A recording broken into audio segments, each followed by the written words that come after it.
we start the program? Yes, ma'am. Okay, ma'am. Thank you. A very good morning to all of you. I am very much happy to welcome you all for this wonderful program. Today we all gathered here for national level webinar on the role of Tamil grammar in Tamil Nadu teacher eligibility test, organized by Tamil Nadu Teachers Education University, Center for Indian Civil Service Exam and Tamil Nadu Public Service Commission Coaching Center. A very emerging topic and essential tool for preparation of Tamil Nadu teacher eligibility test exam. It is a wonderful needed topic for present scenario. Now I heartily invite Dr. M. Arogya Priscilla ma'am, Principal of Mangaikkarsi College of Education for Women, Madurai, to the welcome address for this national level webinar and introduce our resource person. Welcome, ma'am.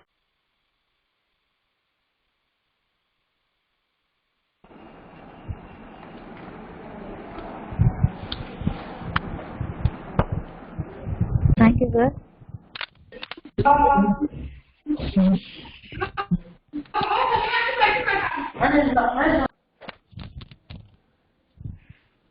அனைவருக்கும் இனிய காலை வணக்கம். Muthurani ma'am, நான் பேசுறது கேக்குதுல? Yes ma'am. Tamil Nadu ஆசிரியர் கல்வியியல் பல்கலைக்கழகம் குடிமையியல் பணிகள் மற்றும் தமிழ்நாடு அரசு பணியாளர் தேர்வாணையம் பயிற்சி மையம் இணைந்து நடத்தும் மாநில அளவிலான இணைய வழி கருத்தரங்கு.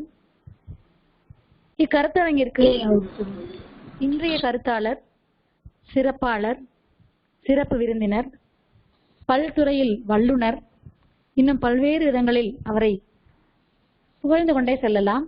நமது பல்கலைக்கழகத்தின் மோட்டோவிற்கு இணங்க, முகத்திற்கு இணங்க, ஓதி உணர்ந்து பிறர்க்கு உரை என்னும் வாக்கிற்கு இணங்க முனைவர் விஜயா, உதவி பேராசிரியர், கலைத்திட்ட வரைவு, மதிப்பீட்டுத்துறை, தமிழ்நாடு ஆசிரியர் கல்வியியல் பல்கலைக்கழகத்தில் பணிபுரியும் அம்மா அவர்களை இந்த ஆசிரியர் தகுதி தேர்வு தமிழ் இலக்கண பாடப்பகுதி 1 என்ற கருத்தினை, என்ற ஆழமான கருத்தினை எம் மாணவ செல்வங்களுக்கும், மாணவ பயிற்சி ஆசிரியர் மற்றும் இணை பேராசிரியர்கள், இன்னும் இதில் பங்கேற்க உள்ள அனைத்து பங்கேற்பாளர்களுக்கும்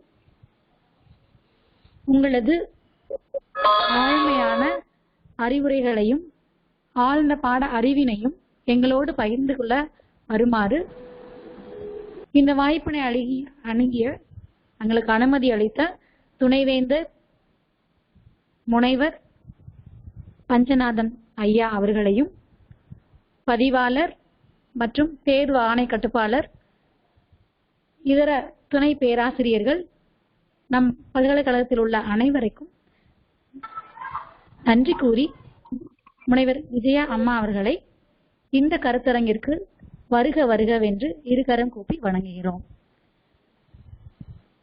வெல்கம் மேம். வணக்கம்.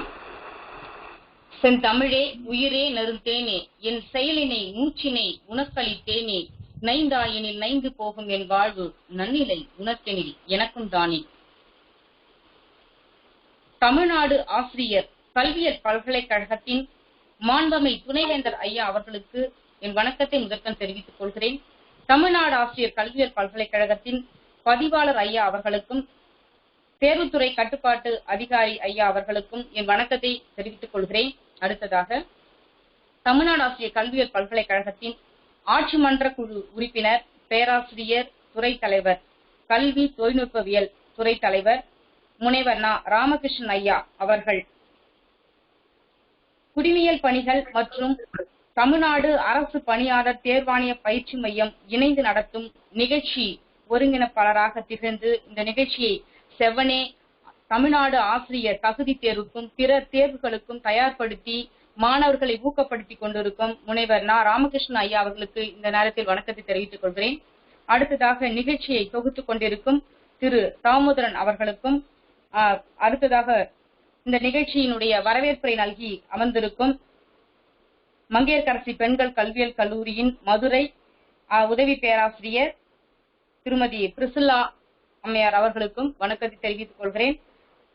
இந்த இணைய வழி கருத்தரங்கில் உறுதுணை புரிந்துள்ள மங்கையர்கரசி கல்லூரியில் உள்ள பெண்கள் கல்வியியல் கல்லூரியில் உள்ள அனைத்து அன்பு உள்ளங்களுக்கும், அது மட்டுமல்ல நம் பல்கலைக்கழகத்தில் பணிபுரிகின்ற அனைத்து ஆசிரியர் பெருமக்களுக்கும் இந்த நேரத்தில் வணக்கத்தை தெரிவித்துக் கொள்கிறேன்.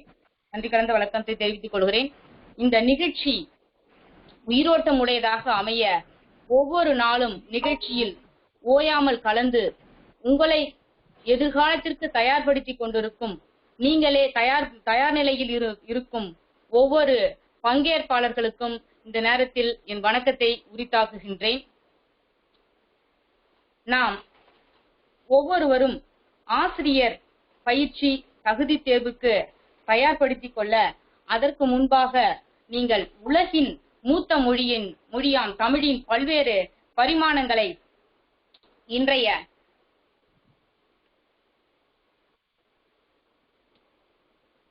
தலைமுறையினருக்கு அறிமுகப்படுத்தும் ஒரு துணை கருவியாக இருக்கின்ற பாடநூல்கள் 6ஆம் வகுப்பு முதல் 10ஆம் வகுப்பு வரை உள்ள 8ஆம் வகுப்பு வரை உங்களுக்கு பாடப்பகுதி இருப்பினும்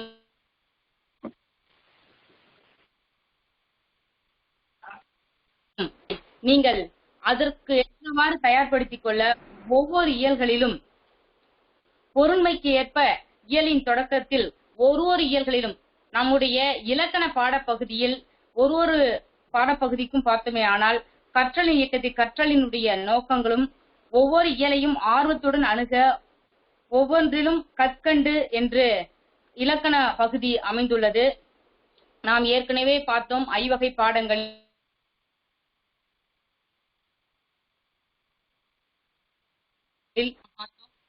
நம்மால் பார்க்க முடிந்தது. அடுத்ததாக நாம் பார்த்தது பாடப்பகுதிகளில் செய்யுள் பார்த்தோம், உரைநடை பார்த்தோம். உரைநடைக்குள்ளே நமக்கு கட்டுரை பகுதியும் கடின பகுதிகள் எல்லாமே அமைந்துள்ளது. துணைப்பாடம் எல்லாம் உரைநடைக்குள்ளே அடங்கியது. இப்பொழுது இந்த வகுப்பில் நான் அடுத்ததாக இருப்பது இலக்கணம் மட்டுமே. இந்த இலக்கணத்தை நாம் இந்த வகுப்பில் குறிப்பாக முழுமையாக, இலக்கணம் ஒரு கடல் போன்றது, படித்துக்கொண்டே நாம் எல்லாம் நம்முடைய தினசரி நம்முடைய நாள்தோறும் நம்முடைய வாழ்க்கையில் இலக்கணத்தோடு இயைந்து நாம் வாழ்ந்து கொண்டிருக்கின்றோம் தமிழர்களாக நாம். ஆகையால் இலக்கண பாடப்பகுதியில் நீங்கள் எவ்வாறு உங்களை படிப்பதற்கு தயார் செய்து கொள்ள வேண்டும், இலக்கண பாடப்பகுதி கற்கண்டு எடுத்து கொடுக்க, பாடப்பகுதியினுடைய அரிய கருத்தை அந்த விளக்க, புதிய செய்திகளை அறிந்து கொள்ள தெரிந்து செல்வோம் என்ற குறிப்புகள் எல்லாம் இருக்கின்றது. ஆளுமை மிக்க ஆசிரியர்களும் ஆற்றல் நிறைந்த மாணவர்களாகவும் உருவாகவும் இப்பொழுது இலக்கண பாட வகுப்பில் எதையெல்லாம் நாம் படிக்க வேண்டும் என்பதை நாம் பார்ப்போம். ஆசிரியர் தகுதி தேர்வு, குறிப்பாக தமிழ் மாணவர்கள் இருக்கிறீர்கள். தமிழ் மாணவர்கள் நீங்கள் ஏற்கனவே படித்திருப்பீர்கள். தமிழ் இலக்கணம். விஜயா மேம் ஒரே ஒரு நிமிஷம் மேம். ஒரே ஒரு நிமிஷம் மேம்.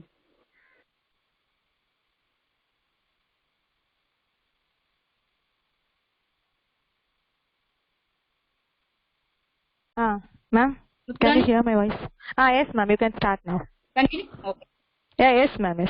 ஆளுமை மிக்க ஆசிரியர்களும் ஆற்றல் நிறை மாணவர்களுக்கும் ஒரு கருவியாக விளங்குகின்ற பாடநூல்கள் உங்களுக்கு பாடத்திட்டமாக அமைந்திருக்கிறது. அந்த பாடத்திட்டத்தை குறிப்பாக பாடநூல்களை எவ்வாறு, அதில் குறிப்பாக இன்றைய வகுப்பில் இலக்கணத்தை எவ்வாறு நாம் கற்பது, இலக்கணம் கற்பதற்கு எளிமையான வழிகள் என்னென்ன அப்படி என்ற ஒரு குறிப்பை தான் உங்கள் முன் வைக்க விரும்புகின்றேன். குறிப்பாக அதில் பிறப்பியல் பற்றி நான் எடுக்க விரும்புகின்றேன். ஏனென்றால் ஒவ்வொரு பகுதியும் எடுத்துக்கொண்டால் நிறைய வகுப்புகள் நாம் தொடர்ந்து எடுக்க இருக்கின்றோம். அதற்கு முன்பாக நாம் நம்முடைய பிறப்பினுடைய தன்மைகளை உணர்வது போன்று நாம் உச்சரிக்கின்ற, நாம் பேசுகின்ற, நாம் எண்ணுகின்ற, நாம் சிந்திக்கின்ற, தாய்மொழியின் வாயிலாக செயல்படுகின்ற அனைத்து செயல்பாடுகளுக்கும் ஒவ்வொரு எழுத்து எப்படி பிறக்கிறது, ஒரு எழுத்து பிறப்பதற்கு எத்துணை உறுப்புகள் நமக்கு உறுதுணை புரிகின்றன, எப்படியெல்லாம் நாம் இன்றைய வகுப்பில் பார்ப்போம். அது குறிப்பாக நம்ம தமிழ் எழுத்துக்கள் உங்களுக்கு தெரியும். மொத்தம் 247 எழுத்து இருக்கின்றது. அதுல பாத்தீங்கன்னா உங்களுக்கு உயிரெழுத்துக்கள் 12. நீங்க நோட் பண்ணி கூட வச்சுக்கலாம். ஏன்னா நம்ம உங்களுக்கு நினைவுபடுத்துதல் தான். ஏற்கனவே உங்களுக்கு இது எல்லாமே தெரிந்திருந்தாலும் மீண்டும் நாம என்ன செய்யணும்னா நினைவுபடுத்திக்கணும் இந்த எழுத்துக்களை உச்சரிப்பதற்கு. ஏனென்றால் தமிழ் மாணவர்கள் இந்த உச்சரிப்பை நீங்கள் தொல்காப்பியத்திலும் தொல்காப்பியம் முழு முதல் நூலான தொல்காப்பியத்திலும் அதற்கு அடுத்து கிடைத்த வழிநூலாக உள்ள நன்னூலிலும் நீங்கள் படித்திருப்பீர்கள். பிற மாணவர்கள் இதை படிப்பதற்கான வாய்ப்புகள் குறைவாகவே இருப்பினும் நாம் தமிழ் மொழியை பேசுகின்றோம். வாயின் வழியாக நம்ம எப்படி பேசுறோம்னா, கண் பார்ப்பதற்கும் மூக்கு நுகர்வதற்கும் காது கேட்பதற்கும் அப்படி என்று வாய் உணவு உண்ணாதான் நாம் பேசுவது என்பது நாம் இருக்கணும். அப்ப பேசுவது எப்படி பேசுகிறோம்? உதட்டினால அப்படியே பேசுறோமா? அப்ப எப்படி ஒரு எழுத்தை உச்சரிக்கின்ற பொழுதும் எந்தெந்த உறுப்புகள் எல்லாம் அதற்கு உறுதுணையாக இருந்தது என்பதை பிற தமிழை நீங்க தமிழை 30 மதிப்பெண் முழுமையாக பெற காத்து கொண்டிருக்கும் பிற ஆசிரிய பெருமக்களும் எப்படி தமிழ் எழுத்துக்களினுடைய உச்சரிப்பை உச்சரிக்க வேண்டும். தமிழ் எழுத்துக்கள் இதுல உங்களுக்கு கேள்வி 8ஆம் வகுப்புல பாத்தீங்கன்னா உங்களுக்கு முதல் பாடத்துல இயல் 1ல எழுத்துக்களின் பிறப்புன்னு கொடுத்திருக்காங்க. அதனால அந்த பிறப்பியல் பத்தி பொதுவாக எடுக்க விரும்புகிறேன். குறிப்பாகவும் உங்கள் பாடத்திட்டத்திலும் இது 8ஆம் வகுப்பில் இருக்கிறது என்பதையும் இந்த நேரத்தில் நினைவுபடுத்திக் கொள்கிறேன். இப்ப இந்த எழுத்துக்கள் நீங்க பாத்தீங்கன்னா இந்த எழுத்துக்கள் மொத்தமாக உயிரெழுத்துக்கள் 12, மெய்யெழுத்துக்கள் 18. 12 × 18 போட்டீங்கன்னா 216 எழுத்துக்கள் உங்களுக்கு வரும். 12, 18 எழுத்துக்கள். அதற்கு அடுத்ததாக ஆயுத எழுத்து அக்கு என்பது இருக்குது. அந்த ஆயுத எழுத்து 1. இவையெல்லாம் சேர்த்தால் உங்களுக்கு 247 எழுத்துக்கள் வருகின்றன. அப்ப உயிரெழுத்து 12, மெய்யெழுத்து 18 இரண்டையும் பெருக்கி 216. அதற்கு அடுத்து ஆயுத எழுத்து இதுவற்றை சேர்த்தால் 247 எழுத்து உங்களுக்கு வருகின்றது. இது உங்களுக்கு தெரியும், எழுத்துக்கு தெரியும். இந்த எழுத்துக்கள்ல குறிப்பாக நம்ம உயிரெழுத்துக்களையும் மெய்யெழுத்துக்களையும் எப்படி உச்சரிப்பது அதை நீங்கள் உணர்ந்து கொண்டால் பிற எழுத்துக்களும் அவற்றுக்கு இடமான முதல் எழுத்துக்களுடைய இதுல இருந்தே பிறக்கின்றது. நாம் பார்த்தால் முதல் எழுத்து நம்ம எழுத்துக்க பாத்தீங்கன்னா எப்படி பிரிச்சிருக்காங்க அப்படின்னு பாத்தீங்கன்னா, நமக்கு இலக்கணம் இருக்கின்றது. அதுல முதல் எழுத்துக்கள் சார்பு எழுத்துக்கள். நம்மளுடைய இலக்கண பகுதியே இருக்கிறது நமக்கு ஐவகை இலக்கணம். எழுத்து இலக்கணம், சொல் இலக்கணம், பொருள் இலக்கணம், யாப்பு இலக்கணம், அணி இலக்கணம் சொல்லிட்டு இலக்கணத்துல ஐவகை இலக்கணம் இருக்கு. அந்த ஐவகை இலக்கணம் எங்க வேணாலும் சரிங்க, நீங்க 6ஆம் வகுப்பு முதல் 10ஆம் வகுப்பு வரை ஒரு ரிவ்யூ உங்களுக்கு ஷார்ட்டா நீங்க எப்படி இலக்கணத்தை நீங்க சுருக்கமான முறையில எப்படி படித்துக் கொள்வது அப்படின்னு பாத்தீங்கன்னா, நான் என்னுடைய நோட் புக்ல நான் குறிப்பெடுத்து வச்சிருக்கேன் உங்களுக்கு. அதுல பாத்தீங்கன்னா 6ஆம் வகுப்புல என்னெல்லாம் இருக்கு, 7ஆம் வகுப்புல என்னெல்லாம் இருக்கு, 8ஆம் வகுப்புல உங்களுக்கு 6ஆம் வகுப்பு முதல் 8ஆம் வகுப்பு வரை உள்ள பாடநூல்கள் இதற்குரிய பாடத்திட்டமாக வடிவமைத்திருக்கிறார்கள். இருப்பினும் 9ஆம் வகுப்பிலும் 10ஆம் வகுப்பிலும் இலக்கணத்தினுடைய தொடர்ச்சி வருவதால் நீங்கள் என்ன செய்ய வேண்டும் என்றால் 6ஆம் வகுப்பு முதல் 10ஆம் வகுப்பு வரை உள்ள பாடநூல்களை வாங்கி அதில் உள்ள இலக்கண பகுதிகளை முழுமையாக படிக்க வேண்டும். இப்ப பாத்தீங்கன்னா தமிழ் எழுத்துக்களுடைய வகை தொகைன்னு இருக்குது 6ஆம் வகுப்புல. முதல் எழுத்துக்கள், சார்பு எழுத்துக்கள். இங்க பாத்தீங்கன்னா திரும்ப திரும்ப எதுல இன்னும் எழுத்து வரும், இல்ல சொல் வரும், பொருள், யாப்பு, அணி. இந்த ஐவகை தான். இந்த 5 வகையான இலக்கணங்களை தான் அவங்க மாற்றி மாற்றி என்ன செய்வாங்கன்னா, ஒன்று இப்ப 6ஆம் வகுப்புல எடுத்துக்கோங்க. உங்களுக்கு ஒரு எடுத்துக்காட்டா இருக்குன்னா தமிழ் எழுத்துக்களின் வகை தொகைன்னு கொடுத்திருக்காங்க. முதல் எழுத்து, சார்பு எழுத்து. முதல் எழுத்துக்கள் நம்ம பார்த்தோம், உயிரெழுத்து, மெய்யெழுத்து இருக்குது. உயிரெழுத்துல குறில், நெடில் இருக்குது. மெய்யெழுத்துக்கள் ஒற்றுல வல்லினம், மெல்லினம், இடையினம். இது உங்களுக்கு தெரியும். கசர தபர வல்லினம், எங்கன நம்மன மெல்லினம், எரள வழல இடையினம் சொல்லிட்டு. குறில் எழுத்துக்கள்லாம் எதுன்னு சொல்லிட்டு ஆ, இ, உ, ஏ, ஓ. இதுல வர்றதெல்லாம் குறில். நெடில ஆ. அதுக்கடுத்து இதே மாதிரி உங்களுக்கு என்னன்னா இ, உ, ஏ அந்த மாதிரி உள்ள எழுத்துக்கள் ஐ, ஓ, ஔ நெடில் எழுத்துக்கள் இருக்கின்றன. அப்ப இதெல்லாம் குறில் எழுத்துக்கள். குறுகி ஒலிக்கின்ற எழுத்துக்களும் நீண்டு குறுகி ஒலிக்கின்ற எழுத்துக்கள் குறில் எழுத்துக்கள், நீண்டு ஒலிக்கின்ற எழுத்துக்கள் நெடில் எழுத்துக்கள். அப்ப நம்ம இதுக்கு அதற்குரிய மாத்திரைகள் எல்லாம் உங்களுக்கு தெரியும். குறில் எழுத்துக்களுக்கான மாத்திரை 1 மாத்திரை, நெடில் எழுத்துக்களுக்கான மாத்திரை 2 மாத்திரை என்று தெரியும். மெய் எழுத்துக்களுக்கான மாத்திரை அரை மாத்திரை என்று தெரியும். அக்குக்கும் அரை மாத்திரை தான். அவ்வாறு நீங்கள் மாத்திரையினுடைய அமைப்பு இதெல்லாம் உங்களுக்கு எழுத்தோட இதெல்லாம் உங்களுக்கு தெரிந்திருக்கும். அடுத்து நம்ம பாடநூல்ல இலக்கண பாட உள்ளடக்கம் எவ்வாறு அமைந்துள்ளது. ஒரு பாடம் நம்ம எடுத்துட்டோம். இதை நம்ம பார்த்தோம் ஏற்கனவே 6ஆம் வகுப்புல எழுத்து இருக்குன்னு சொல்லியிருக்கிறோம். அதே மாதிரி இணை எழுத்துக்கள் கொடுத்துருக்காங்க. 6ஆம் வகுப்பு மட்டும் எடுத்துட்டோம்னு வச்சுக்கோங்க. அதுல என்னன்னா தமிழ் எழுத்துக்களுடைய வகை தொகை. முதல் எழுத்துக்கள், சார்பு எழுத்துக்கள். சார்பு எழுத்துக்கள் பாத்தீங்கன்னா உங்களுக்கு உயிர்மை, ஆயுதம், உயிரிழப்படை, ஒற்றலப்படை, ஐகார குறுக்கம், அவுகார குறுக்கம், மகர குறுக்கம், ஆயுத குறுக்கம் சொல்லிட்டு இந்த 10 வகையான சார்பு எழுத்துக்கள் வந்து இருக்கின்றன. அதுக்கடுத்து மொழி முதல் எழுத்து, மொழி இறுதி எழுத்துக்கள் சொல்லிட்டு கொடுத்திருக்காங்க. இணை எழுத்துக்கள் கொடுத்திருக்காங்க. மயங்கொலிகள், இதுதான் வந்து இப்ப ழா, ழா, லா, இதெல்லாம் உங்களுக்கு வந்து மயங்கொலிகளாக இருக்கு. அதெல்லாம் எப்படி இருக்கிறது? சுட்டு எழுத்துக்கள், வினா எழுத்துக்கள் அப்படின்னு கொடுத்திருக்காங்க. இதெல்லாம் பாத்தீங்கன்னா முதல்ல உள்ள 6 இயல் வரைக்குமே பாத்தீங்கன்னா எல்லாமே எழுத்து பத்தி தான் கொடுத்திருக்காங்க. அதற்கடுத்து சொல்ல வந்து எங்க ஆரம்பிச்சிருக்காங்க பாத்தீங்கன்னா 7வது இயல்ல 6ஆம் வகுப்புல 7வது இயல்ல 4 வகை சொற்கள், பெயர் சொல் கொடுத்திருக்காங்க. இப்ப எழுத்து கொடுத்திருக்காங்க, சொல்லு கொடுத்துட்டாங்க. சொல்லு கொடுத்துட்ட உடனே என்ன செஞ்சிருக்காங்கன்னா அணி வகைக்கு போயிட்டாங்க. அணி இலக்கணம் கொடுத்திருக்காங்க. இதெல்லாம் வந்து 6ஆம் வகுப்புல இருக்குது. 7ஆம் வகுப்பு எடுத்துட்டீங்கன்னா குற்றியல் லிகரம், குற்றியல் உகரம், 4 வகை குறுக்கங்கள், வழக்கு, இலக்கிய வகை சொற்கள், ஓரெழுத்து ஒரு மொழி, பகுபதம், பகாபதம். இந்த குறிப்புகளை நீங்க எடுத்து வச்சுட்டு இந்த மாதிரி எடுத்து வச்சுக்கிட்டீங்கன்னு வச்சுக்கோங்க. அதுக்கடுத்து தொழிற்பெயர் கொடுத்திருக்காங்க. அதே மாதிரி அணி இலக்கணம் வருது, திரும்பவும் அணி இலக்கணம் இருக்குது, ஆகு பெயர் இருக்குது. அப்ப எதெல்லாம் வந்து எழுத்து வகைகள், எதெல்லாம் சொல் வகைகள் கொடுத்திருக்காங்க. திரும்ப திரும்ப நீங்க எந்த இலக்கண புக்கு ஸ்டாண்டர்டா நீங்க வந்து ஒரு இதுவா நீங்க எது எழுத்து இலக்கணம், சொல் இலக்கணம், பொருள் இலக்கணம், யாப்பு, அணி இலக்கணத்தை பற்றி தனியா ஒரு குறிப்பாக கூட நீங்கள் படித்துக் கொண்டால் அவைதான் திரும்ப திரும்ப வருகின்றன. அவைதான் இந்த பாடத்திட்டத்தில் இந்த தொடர்ச்சி தமிழ் எழுத்துக்களுடைய வகை தொகை தொடர்ச்சி இருக்கிறது என்றால் 10ஆம் வகுப்பில் 6ஆம் வகுப்பில் தமிழ் எழுத்துக்களின் வகை தொகை கொடுத்திருக்காங்க.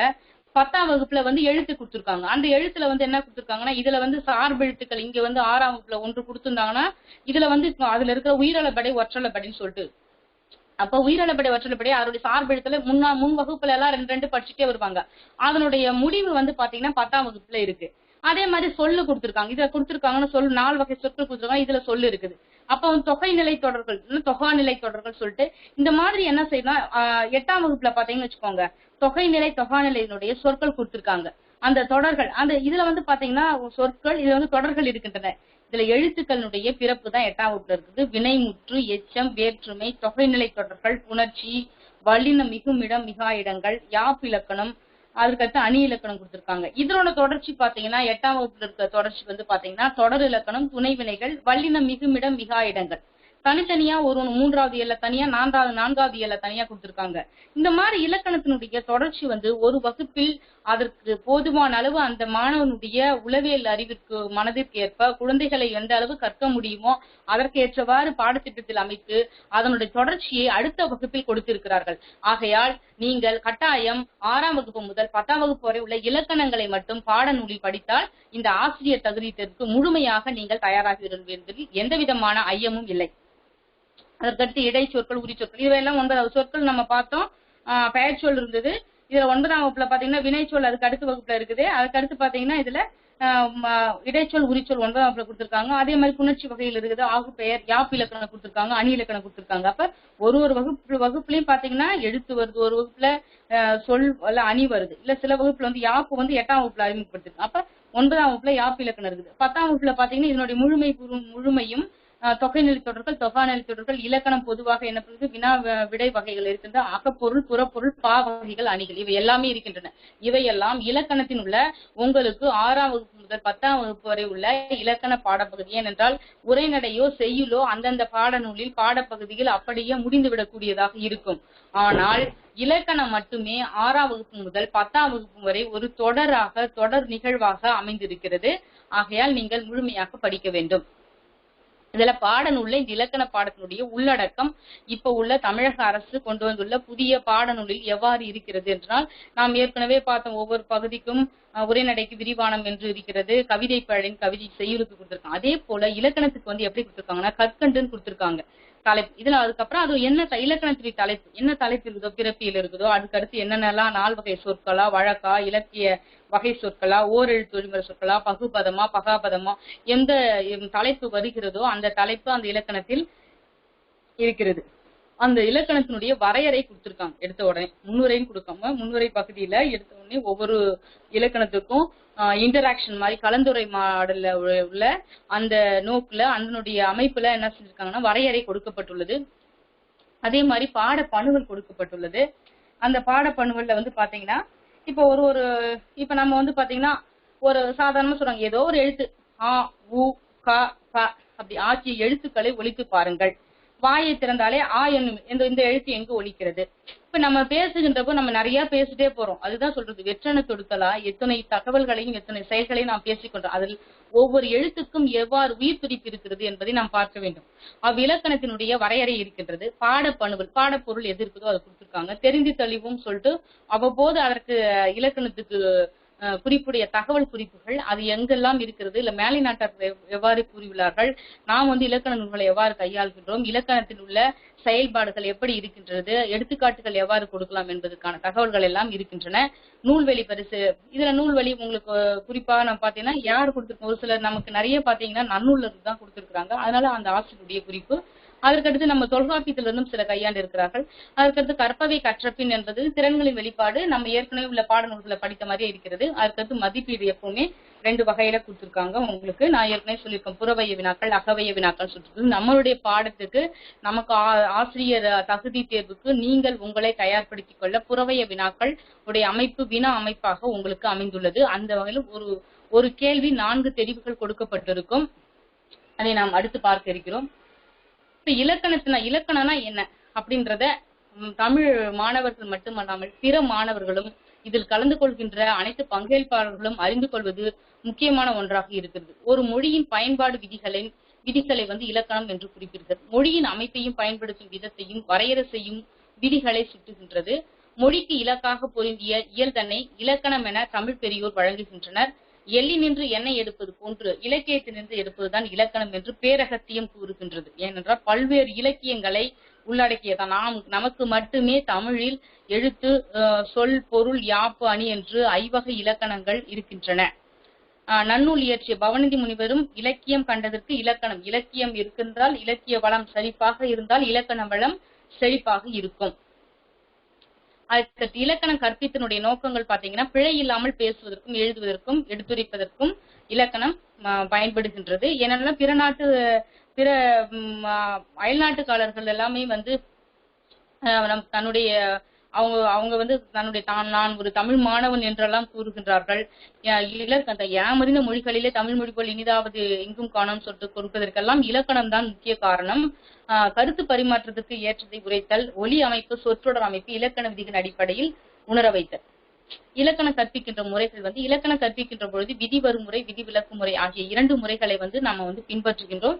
சிறந்த பேச்சு முறையில், திருந்திய எழுத்து முறையில் அமைந்துள்ள இயல்பினை வரையறுத்து கூறுவதே இலக்கண விதி என்பதை மாணவர்கள் நன்கு உணர்தல் வேண்டும்.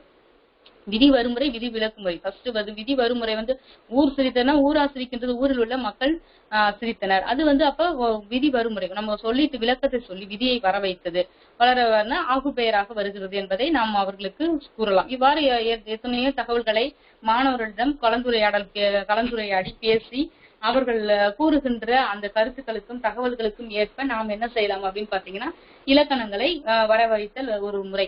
அதற்கடுத்து விதி விலக்கு முறை. விதியை குறிப்பிட்டு விட்டு இப்ப இக்கு கூட்டலா இயல்பின் விதியினும் என்ற உயிர்முன் காசா தாப மிகும் அப்படின்னு சொல்லிட்டு நம்ம என்ன செய்யலாம், அது ஒரு விதி. அப்ப எந்தெந்த எழுத்துக்கள் இடத்துல காசா தப மிகும், கசட தபரன்னு சொல்றாங்க வள்ளினா, அதுல கசட தபர நோட் பண்ணிக்கலாம் நீங்க எல்லாருமே. கசட தபரன்னு இருக்குது. காசா டாப நீங்க ஒரு பக்கத்தை எடுத்துக்கிட்டீங்கன்னா இதெல்லாம் உங்களுக்கு ஒரு சுருக்கமாக எப்படி நாம் ஒற்றுப்பிழையின்றி, அதான் வல்லினம் மிகுமிடம் மிகா இடங்கள் உங்களுக்கு பாடப்பகுதியிலே இருக்கிறது. அடுத்தடுத்த வகுப்புகள்ல அதெல்லாம் பார்க்கலாம் நம்ம. அப்ப நீங்க அந்த குறிப்பான ஒரு ஷார்ட்டா உங்களுக்கு எப்படி நீங்க தெரிஞ்சுக்கணும்ன்றதை நோட் பண்ணிக்கோங்க. நோட் டவுன் குறிப்பு எடுத்துக்கோங்க. இதுல நீங்க பாத்தீங்கன்னா கசட தபரன்னு இருக்குது. க ச த ப 4 எழுத்து மட்டுமே அதற்கு இனமான ஒற்றெழுத்துக்கள் மிகும். கான இக்கு, சான இச்சி, சுக்கு கொடு இக்கு. இப்ப நீங்க ஒரு பக்கத்தை எடுத்து படிச்சுட்டா காச தாப்ப தாவுக்கும் ராவுக்கும் ஒற்றெழுத்து மிகவே மிகாது. இன்னொரு அதுக்கு இனமான ஒற்றெழுத்து மிகாது. பயிற்சின்னு போடுறோம்னா பயிற்சி இருதான், அதுக்கப்புறம் இச்சி போடக்கூடாது. அதை நீங்க தெரிஞ்சுக்கணும். அப்ப காசா தாப்ப என்ற எழுத்துக்கள் மட்டுமே கசட தபர்ல நமக்கு என்ன ஆகும், ஒற்றெழுத்துக்கள், அதற்கு இனமான ஒற்றெழுத்துக்கள் மிகும். அதே போன்று இன்னொரு குறிப்பு கூட நீங்க நோட் பண்ணிக்கலாம். 2 ஒற்றெழுத்துக்கள் எங்கு மிகும் அப்படின்னு நீங்க கேட்டீங்கன்னா இப்ப 3 எழுத்துக்கள் மட்டும் தான். ய ர ழ, ய இ இரு, ய ர ழ இழு. அப்ப வாழ்த்து வாழ்த்து வாழ்த்து பாத்தீங்கன்னா இழு இத்து, இழுக்கு அப்புறம் இத்து மிகுது. அதுக்கடுத்து ஊர்ந்து சென்றது, ஊர்ந்து சென்றது, ஊர்ந்து. இரு இந்து, இருக்கு அப்புறம் இன்னொரு ஒற்றெழுத்து வருகிறது. அப்ப 2 ஒற்றெழுத்துக்கள்லாம் எங்கெல்லாம் மிகுது. அப்ப மொய்த்தது, மொய்த்தது, ஈ இத்து, ஈக்கள் மொய்த்தன அப்படின்னு சொல்றாங்க வச்சுக்கோங்க. அப்ப மொய், ஈ இத்து, மொய்த்தது. அப்ப 2 ஒற்றெழுத்துக்கள் எங்கெல்லாம் வருகிறது. அப்ப அதே மாதிரி பாத்தீங்கன்னா ஊர்ந்து, இருக்கு அப்புறம் மட்டும்தான் இன்னொரு இந்து வரும். அந்த எல்லாருமே ஆசிரியர் பயிற்சின்னு எழுதும் பொழுது நிறைய தவறுகள் நான் ஆசிரியர் மாணவர்கள் உங்களுக்கு சொல்லிக்கொள்ள விரும்புறது என்ன அப்படின்னு பாத்தீங்கன்னா, நிறைய பயிற்சின்னு எழுதுகின்ற பொழுதெல்லாம் இரு போட்டு இச்சி போடுறீங்க. பயிற்சி தான், இச்சி வராது, பயிற்சி தான். அப்ப எந்த இடத்துல ஈர் ஒற்று மிகும், எந்த இடத்துல ஒரே அந்த இனமான ஒற்றெழுத்து மிகுது. கசட தபர்ல காசா தாப, அது இதுக்கான ஒற்றெழுத்துக்கள் இவ்வாறு. இது செய்தியை சொல்கின்ற போது ஒரு சுருக்கமாக உங்களுக்கான ஒரு குறிப்பு. அடுத்து நாம் பார்த்தோம்னா இலக்கணம் எழுத்து இலக்கணம், சொல்லிலக்கணம், பொருள் யாப்பு, அணி இலக்கணம்னு சொல்லிட்டு இருக்குது. நம்ம இவற்றுள் எழுத்து இலக்கணத்துல பிறப்பியல் மட்டும்தான் பாடநூல் வழி 8ஆம் வகுப்புல இருக்கிற முதல் பாடத்தில் பிறப்பியல் என்ற எழுத்துக்களின் பிறப்புன்னு கொடுத்திருக்காங்க. அதை மட்டும் இந்த வகுப்பில் நோக்கலாம். தொல்காப்பியர் காட்டுகின்ற ஒளி பிறப்பியல் மூலங்கள் அப்படின்னு சொல்லிட்டு பார்த்தோம்னா அவர் சொல்றாரு, இந்த நூற்பாவை நீங்க கவனமா கவனிக்கணும்பா. உந்தி முதலா முந்து வழி தோன்றி தலையினும் மிடற்றினும் நெஞ்சினும் நிலை பல்லும் இதழும் நாவும் மூக்கும் அன்னமும் உளப்பட எண்முறை நிலையான் உறுப்பு உற்று அமைய நெறிப்பட நாடி எல்லா எழுத்தும் சொல்லும் காலை பிறப்பின் நாக்கம் வேறு வேறு இயல திறப்பட தெரியும் காட்சியான். இந்த நூற்பாவை நம்ம ஒவ்வொருத்தரும் மனப்பாடம் செய்து வைத்துக் கொள்ளும் நம்முடைய முதல் கடமை. நான் மனப்பாடம் பண்ணி வச்சிருக்கேன் அந்த நூற்பாவை. ஏன் அப்படி சொல்றோம்னா, நம்மளுடைய எழுத்து எப்படி தோன்றுகிறது, எழுத்துக்கள் தோன்றுவதற்கான உறுப்புகள் என்னென்னலாம் இருக்குது. உந்தி முதலா, உந்தி என்பது இங்க தொப்புள் பகுதியை தான் உந்தி சொல்றாங்க. தொப்புள் பகுதியில உந்தி முதலா முந்து வழி தோன்றி பாத்தீங்கன்னா தொப்புள் பகுதியில உதானன் என்ற ஒரு காற்று இருக்குதுங்க. அடி வயிற்றுக்கும் நம்மளுடைய உணவு குழலுக்கும் இடையில ஒரு உதானன் என்ற ஒரு காற்றுனால நம்ம பேசுகின்ற ஒவ்வொரு எழுத்தும் உச்சரிச்சு பாருங்க. எந்த இது வரைக்கும் நம்ம அப்படியே பேசுறோம், வாயில பேசுறோம், உதட்டில் பேசுகிறோம் என்று உணர்வு சாதாரணமாக இருந்தாலும், இனி நீங்கள் ஒவ்வொருவரும் ஒரு எழுத்து நாம் பேசுகிறோம் என்றால் அந்த வார்த்தை, அந்த சொல் எங்கிருந்து வருகிறது, அந்த சொல்லுக்கான எழுத்து எங்கெல்லாம் நமக்கு எந்த உறுப்புகளுக்கெல்லாம் இடம்பெற்று நிகழ்கிறது அப்படின்னு நம்ம ஒரு முறை நாம் சிந்திக்க வேண்டும். அப்ப நம்ம பேசுகிற அந்த உதானன் என்ற காற்று வழினா காற்று தோன்றி எங்கெல்லாம் நிலை பெறுனா தலை, மிடரு கழுத்து, மிடருனா கழுத்து, தலையினும் மிடற்றினும் கழுத்தினும், அப்புறம் நெஞ்சுனா மார்பு பகுதி. அப்ப தலை, மிடரு, மார்பு இதுல நிலை பெற்று ஒரு எழுத்தும் உச்சரிச்சு பாருங்க. ஒரு எழுத்தை சொல்லும் பொழுதும் அம்மா அப்படின்னு சொல்கின்ற பொழுதும், நாம் ஒரு எழுத்தை எந்த ஒரு சொல்லை உச்சரிக்கின்ற பொழுதும் ஒரு சொல்லும் நம்மளுடைய தொப்புள் பகுதியினுடைய உந்துதல் பட்டு அடி வயிற்றிலிருந்துதான் வருகின்றன. அப்ப அந்த வருகின்ற ஒரு எழுத்து எங்கெல்லாம் நிலை பெற்றது, அந்த உதானன் என்ற ஒரு காற்று இருக்கிறது, அந்த காற்றினுடைய உந்துதலில் எங்கெல்லாம் நிலை பெறுகிறது அப்படின்னு பாத்தீங்கன்னா தலையினும் மிதற்றினும் நெஞ்சினும். இடப்பிறப்பு முயற்சி பிறப்புன்னு சொல்றாங்க. இத நன்னூலார் என்ன சொல்றாருன்னா, இவருடைய வழிநூல்ல என்ன தொல்காப்பியர் தான் நமக்கு முழுமுதல் இலக்கண நூல். அதிலிருந்துதான் அவர் எடுத்து எளிமைப்படுத்தி இதையேதான் கொடுத்திருக்கிறார் நன்னூலில். அதுதான் நமக்கு பாடப்பகுதியாக இருக்கின்றது. நம்ம முதலில் உள்ள இந்த தகவலை அப்ப எந்த செய்தியாக இருந்து எப்படி நமக்கு அந்த எழுத்துக்களுடைய பிறப்பு இருக்கிறது. தலை, அதற்கடுத்து தலை பகுதியும் தலை தெரியும், மிடரு பகுதி கழுத்து பகுதி, மிதற்றினும்னா கழுத்து பகுதி நோட் பண்ணிக்கோங்க, நெஞ்சு பகுதி மார்பு பகுதி. இந்த இடத்துல நிலை பெற்று பல்லும் இதழும் நாவும் மூக்கும், பல் இதழ் நாக்கு மூக்கு அன்னம், மேல் அன்னம் கீழ் அன்னம் சொல்லிட்டு இருக்குது. அது அன்னமும் ஒன்றாக தொல்காப்பியர் கொடுத்திருக்கிறாரு. அதுல மேல் அன்னம் கீழ் அன்னம் சொல்லிட்டு நீங்க குறிப்பு எடுத்துக்கலாம். ஒரு ஷார்ட்டா உங்களுக்கு புரியுற மாதிரி ஒரு மன வரைபடத்தை நீங்கள் வரைந்து கொள்ளுங்கள். தலையினும் தலை, மிடரு, நெஞ்சு இடப்பக்கம். இது இடப்பிறப்பு. அதனுடைய உந்துதல்னால என்னென்னலாம் பல், இதழ், நாக்கு, மூக்கு, அன்னம் உளப்பட எண்முறை நிலையான். இந்த 3 கூட்டல் பல், இதழ், நாக்கு, மூக்கு, அன்னம் இது ஒரு 5. அப்ப இதவி தலை, மிடரு, நெஞ்சு 3, பல், இதழ், நாக்கு, மூக்கு, அன்னம் 5. இந்த அப்ப 3 கூட்டல் 5 வந்து 8 வருகிறது. அதுதான் சொல்றாங்க எண்முறை நிலையான். 8 முறை இந்த 8 முறைகளிலும் நிலை பெற்று உறுப்பூற்று அமைய ஒவ்வொரு உறுப்புகளும் ஒவ்வொன்றாக அமைந்து நெறிப்பட நாடி. அதுதான் வந்து என்ன செஞ்சிருக்காங்கன்னா அது நெறிப்பட நாடி அது அவற்றில் இருந்து எல்லா எழுத்தும் எந்த எழுத்து சொன்னாலும் சரிங்க. இப்ப நம்ம பார்த்த நான் உங்களுக்கு சொல்லியிருக்கிறேன் 247 எழுத்துக்கள் இருக்கிறதுங்க. இந்த 247 எழுத்துக்களிலுமே நாம் இந்த எழுத்துக்களுடைய எவ்வாறு உயிரெழுத்துக்களையும் அந்த உயிர்மை எழுத்துக்களினுடைய மெய்யெழுத்துக்களுடைய உச்சரிப்பும் எவ்வாறு இருக்கின்றது என்று நாம் ஒவ்வொரு எழுத்தினுடைய உச்சரிப்பையும் நாம் சரியாக உச்சரித்து கொண்டு நாம் பழகி கொண்டால் அந்த மாணவர்களுக்கு பிழையாக பேசுகின்ற அந்த இதுவே தவறே வராது. அவர்கள் சரியான உச்சரிப்பில் பேசுகின்றதற்கு நாம் வந்து கொடுக்கலாம். அதுதான் கொடுத்திருக்காங்க. அதுதான் இந்த தொல்காப்பியம் காட்டும் ஒளி பிறப்பியல் மூலங்களாக மூக்கு, பல், இதழ், இந்த குரல் வளம், இடறு, இடைநா, நா, விளிம்பு, அன்னம் அந்த பகுதிகள்லாம் இருக்குது. நீங்க இந்த குறிப்புகளை எல்லாம் பார்க்கலாம். நீங்க அதுக்கு உயிரெழுத்துக்கள் 12ம் எங்கு பிறக்கின்றன நம்ம பார்த்துக்கணும். அவ்வழி பன்னீர் உயிரும் தம்நிலை பிரியா மிகற்று பிறந்த வழியின் இசைக்கும் அப்படின்னு சொல்லிட்டு சொல்றாங்க. எந்த இடத்துல வந்து பிறக்கிறது அப்படின்னு சொல்லிட்டு நம்ம பார்த்தோம்னா அவ்வழி பன்னீர் உயிரும் தமிழ்நிலை தெரிந்தா மிடற்று பிறந்த வழியின் இசைக்கும்னு சொல்றாங்க. இதெல்லாம் எப்படி நாம் சொல்றோம்? அவ்வழினா இந்த முந்தி முதலா பிறந்த எப்படி ஒரு எழுத்து வந்து நாம் சொல்லுகின்ற போது உதாரணம் என்ற காற்று தொப்புளுடைய அந்த உந்துதல்னால பிறந்து ஒரு தலை, மிடறு, நெஞ்சில், அதே போல 12 எழுத்துக்களும் எங்கு பிறக்கின்றன அப்படின்னு பாத்தீங்கன்னா அ, ஆ, இ, ஈ, உ, ஊ அப்படி நீங்க உச்சரிச்சு பாருங்க. ஏ அப்படி உச்சரிச்சீங்கன்னா அந்த எழுத்துக்கள் எங்கிருந்து பிறக்கிறது என்றால் கழுத்திலிருந்து பிறக்கின்றது. கழுத்தை இடமாக கொண்டு பிறக்கிறது. மிடறு அதான் கழுத்து பகுதியை இடமாக கொண்டு பிறக்கின்றன. அதுக்கு அடுத்து வல்லின மெய்யெழுத்துக்கள் எல்லாம் எங்கு பிறக்கின்றன? இக்கு. அப்ப கசட தபர நம்ம உச்சரிக்கின்ற பொழுது நம்மளுடைய மார்பு பகுதியிலிருந்து அந்த எழுத்துக்கள் பிறக்கின்றன. கசட தபர. அப்ப நமக்கு என்ன செஞ்சிருக்கோம் அப்படின்னு பாத்தீங்கன்னா நெஞ்சு பகுதின்னு சொல்வது அந்த பகுதியிலிருந்து பிறப்பதுதான் நமக்கு என்ன எழுத்துக்கள் அப்படின்னு பாத்தீங்கன்னா கசட தபர. மெல்லின எழுத்துக்கள் உங்களுக்கு எல்லாருக்குமே தெரியும். எங்கன நம்மன அப்படின்னு சொல்கின்ற பொழுது மூக்கில் எங்கன நம்மனு அப்படின்ற மாதிரி மூக்கிலிருந்து பிறக்கின்றது. இடையின எழுத்துக்கள் எங்கிருந்து பிறக்கின்றன? எரல, வழல.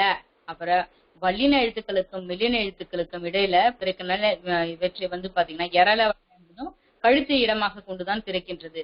அப்ப இந்த எழுத்துக்களை வந்து கால்டுவெல் போன்ற மேலை நாட்டு அறிஞர்கள் என்ன செய்யறாங்க அப்படின்னு பாத்தீங்கன்னா அரை உயிர் எழுத்துக்கள் சொல்றாங்க.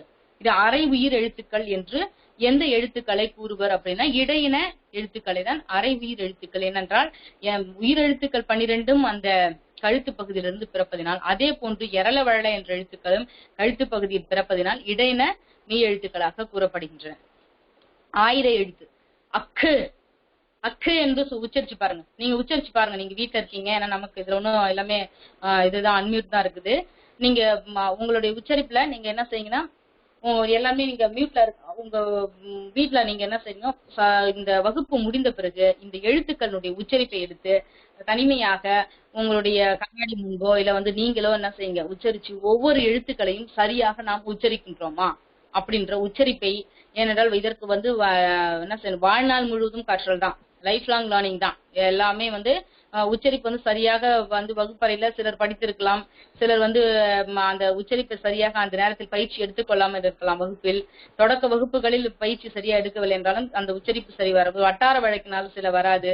லா என்ற எழுத்துக்களே பெரும்பான்மையும் பயன்படுத்துகின்ற ஒரு நிலையை வந்து மழை என்று சொல்லாமல் மலை என்று சொல்கின்ற பேச்சு வழக்கே இருக்கின்றது. விழா என்று சொல்லாமல் விழா என்று சொல்கின்ற நிலையும் இருக்கின்றது. இவற்றை எல்லாம் பார்த்து நாம் வந்து எவ்வாறு நம்மை வந்து நாம் நெறிப்படுத்திக் கொள்வது, அவற்றிலிருந்து அந்த பிழை எப்படி நீக்கிக் கொள்வது, அதற்கு எத்தனை முறை எத்தனை சொற்களை அதை தொடர்புடையான சொற்களை உச்சரித்து நீங்கள் பயிற்சி எடுத்துக்கொண்டால் நீங்கள் வந்து சரியான ஒரு உங்களுக்கான சரியாக இலக்கணத்தை பேசுகின்ற ஒரு நிலை இருக்கும்.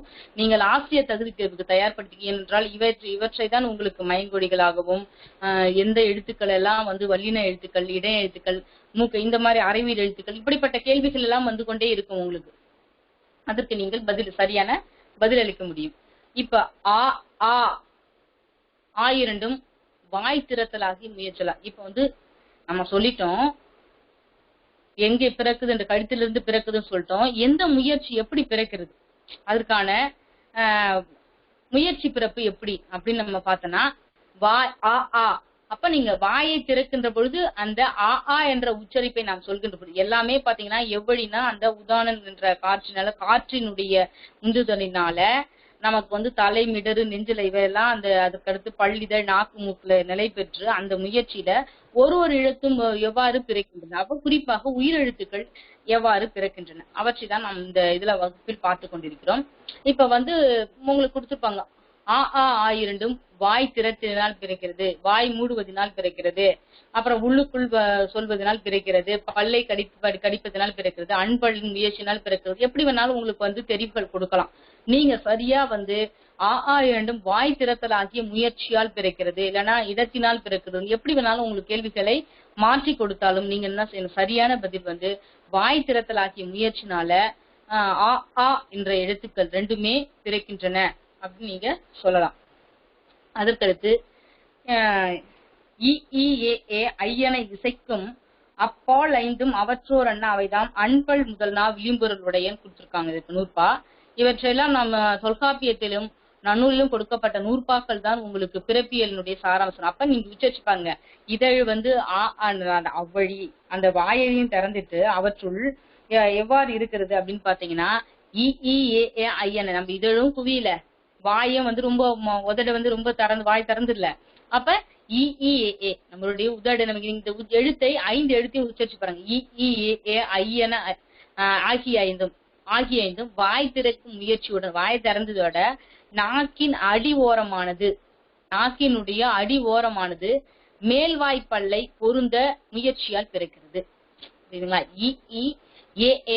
ஐயன இசைக்கும் அப்பால் ஐந்து சொல்றாங்க. இந்த 5 வகையான 5 எழுத்துக்களும் எவற்றின நாக்கினுடைய அடி ஓரமானது மேல்வாய் பல்லை பொருந்த இந்த எழுத்துக்கள் பிறக்கின்றன. அதுக்கடுத்து நாம் பார்த்தோமே ஆனால் இதற்கு பாத்தீங்கன்னா வாய் திறத்தல் முயற்சி நாக்கினுடைய அடி ஓரமானது மேல்வாய் பல்ல பொருந்தை பிறக்கின்றது. அதுக்கடுத்தாக உயிரெழுத்துக்கள் இப்ப நம்ம பார்த்துட்டோம், ஆ ஆ பார்த்துட்டோம், ஐ பார்த்துட்டோம். மீதம் உள்ள 5 எழுத்துக்கள் எப்படி இருக்குதுன்னு பாருங்க.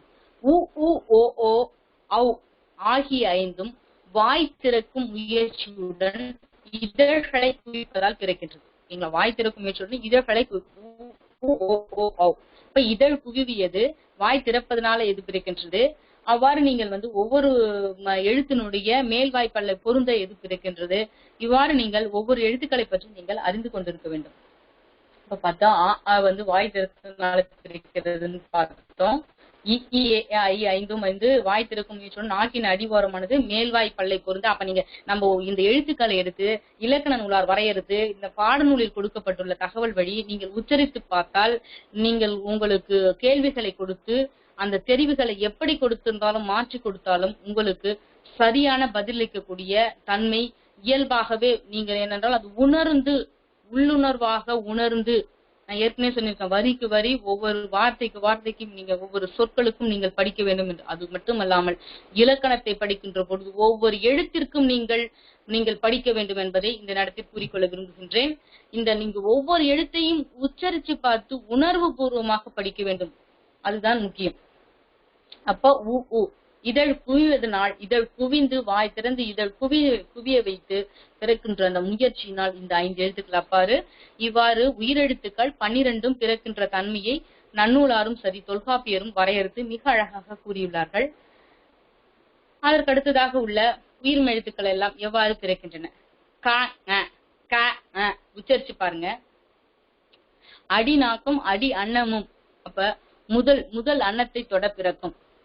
முதல் நா சொல்றாங்க, அடிநாகன்றது முதல் நான் அப்படின்னு சொல்ற இலக்கண நூறால் முதல் நா.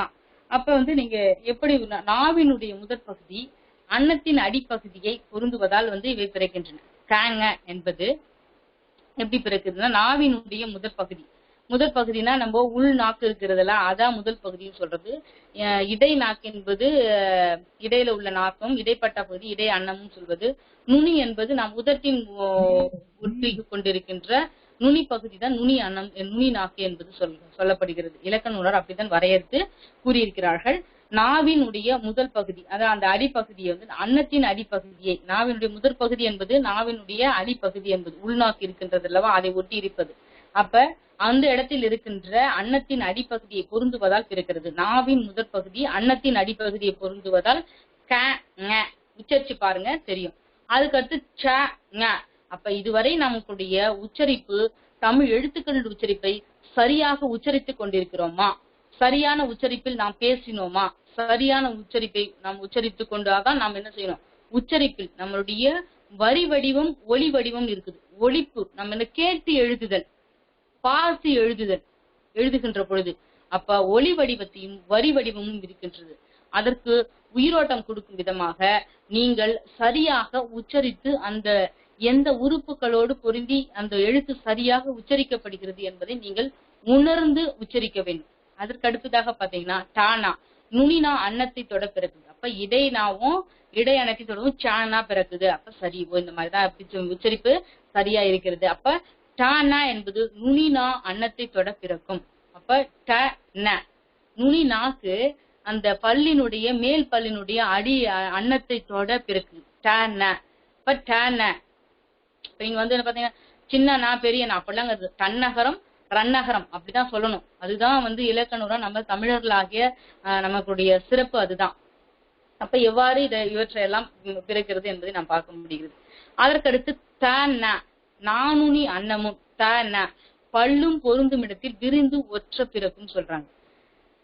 அப்ப இந்த எழுத்துக்களை நாம் பார்த்தோம் என்னால் த ந, த ந என்பதை வந்து நானுனி, நாவினுடைய நுனி அன்னமும் பல்லும் பொருந்தும் இடத்தில், அது வந்து நாவினுடைய நுனி வந்து பறந்து அது விரிந்து என்ன செய்யும்னா விரிந்து ஒற்ற, அதனோட தொற்றனா தொட பிறப்பதுதான் வந்து தகாரம் நகாரம்.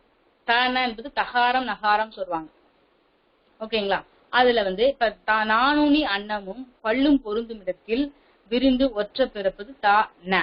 ர ந, ர ந, ர ந என்பது நுனினா மேல் எழுந்து ர ந. நீங்க போய் வந்து அன்னத்தை வந்து போயிட்டு வருடா, ரொம்ப வருடாது ஒட்டிட லைட்டா வந்து அந்த இதுல வந்து பாத்தீங்கன்னா நானுனி மேல் எழுந்து ர ந, ர ந.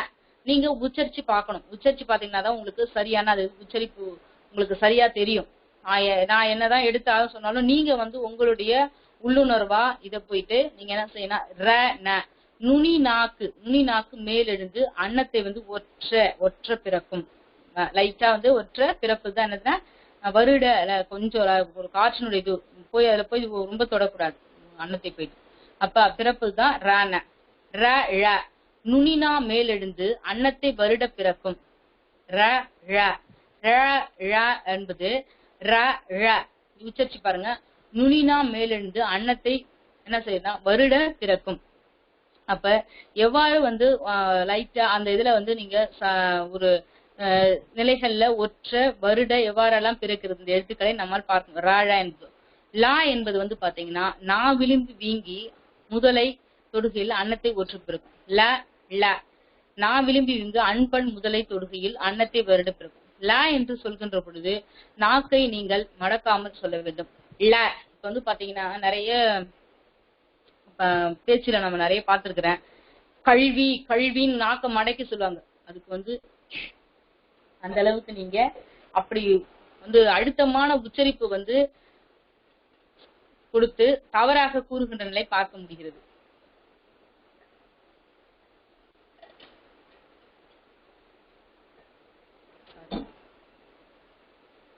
அவ்வாறு ஏன் வந்து அந்த தவறான உச்சரிப்பு இருக்கிறது? அப்ப வந்து என்ன செய்வாங்கன்னா பள்ளிக்கூடம், அதுக்கு வந்து நாக்க நீங்க நல்லா செய்யலாம் மடக்கி நான் பள்ளிக்கூடம் என்பதை நீங்க சரியாக சொல்லலாம். ஆனால் அப்படி மாணவர்கள் சொல்லாம அதை வந்து மேலோட்டமாக கூறுகின்ற நிலையும். அப்ப கல்விக்கு முக்கியத்துவம், கல்வின்னு சொல்றாங்க. அந்த மாதிரி வந்து உச்சரிப்பை கூறவே கூடாது. கல்வி, பள்ளிக்கூடம் அப்படி நம்ம என்ன செய்யணும், எதுக்கெல்லாம் வந்து அழுத்தம் கொடுத்து நாக்கை மடக்கி எந்த உறுப்புகளோடு சரியாக பேச வேண்டும் என்பதை தெரிந்து கொள்ள வேண்டும். ழ என்பது நம்மளுடைய தமிழுக்கே உரிய சிறப்பெழுத்தாக இருக்குது. அப்படி ழாவை எப்படி உச்சரிப்பது? ழ இதான் மயங்கொலிகள். லாவுக்கு பதில் ழா சொல்றது, ழாவுக்கு பதில் லா சொல்றது, இந்த உச்சரிப்பு ஏன் இந்த பிழைகள் ஏற்படுகிறதுனா, நம்ம சரியான உச்சரிப்பை நாம் என்றால் ஒலி வடிவம் சரியாக கொடுத்து உச்சரித்தால் சரியாக எழுத்து வடிவம் வரும். ஏனென்றால் ஆசிரியர் சில மாவட்டங்களில் அந்த ழாவு முக்கியத்துவம் கொடுக்காமல் லாவிலே பேசுகின்ற நிலை இருக்குது. அப்ப அந்த ஆசிரியர் எடுக்கின்ற பொழுது அந்த மாணவர்கள் என்ன செய்வார்கள் அப்படி பார்த்தா, அவர்களுடைய மாணவர்கள் ழா என்ற உச்சரிப்பு பதிலாக லா என்ற உச்சரிப்பையே அந்த பிழைப்பட எழுதுது. ஏன்னா ஒலி வடிவம் ரொம்ப ரொம்ப முக்கியம். ஒலி வடிவம் நாம் பேசுகின்ற ஒவ்வொரு செயல்பாடும் ஒரு எழுத்தை என்ன செய்வாங்க, இதெல்லாம் சொல்லுவாங்க, கொண்டு அச்சிலம்பு கொணர்கன் தான் சொன்னாங்க. கொன்று அப்படின்றது டூக்கு பதில் ரூ, ஒரே ஒரு எழுத்து மாத்தினதால சிலப்பதிகாரமே மாறுகின்ற ஒரு நிலையை நம்மால் அறிந்து கொள்ள முடிகிறது. அப்ப அந்த மாதிரி ஒரு எழுத்துக்கும் உயிர்ப்பு உண்டு. உங்களுக்கு ஒரு எழுத்தை நம்ம மாத்தி உச்சரிச்சோம், மாத்தி பேசினாலுமே அதற்கான இது அதற்கு தவறான ஒரு நிலையில், அவங்களுக்கு தவறான ஒரு தீர்வு நிலையில் அவர்கள் இருந்து கொண்டிருக்கிறார்கள் என்பதில் எந்த விதமான ஐயமும் இல்லை. ஏனென்றால் இதை வைத்துதான் நீங்கள் உச்சரிப்பை சரியாக, அப்ப எந்தெந்த இடத்தில் ஒரு நானுனி அன்னமும் பல்லும் பொருந்தும் இடத்தில் விரிந்து ஒற்ற பிறப்பது எந்த எழுத்துக்கள்.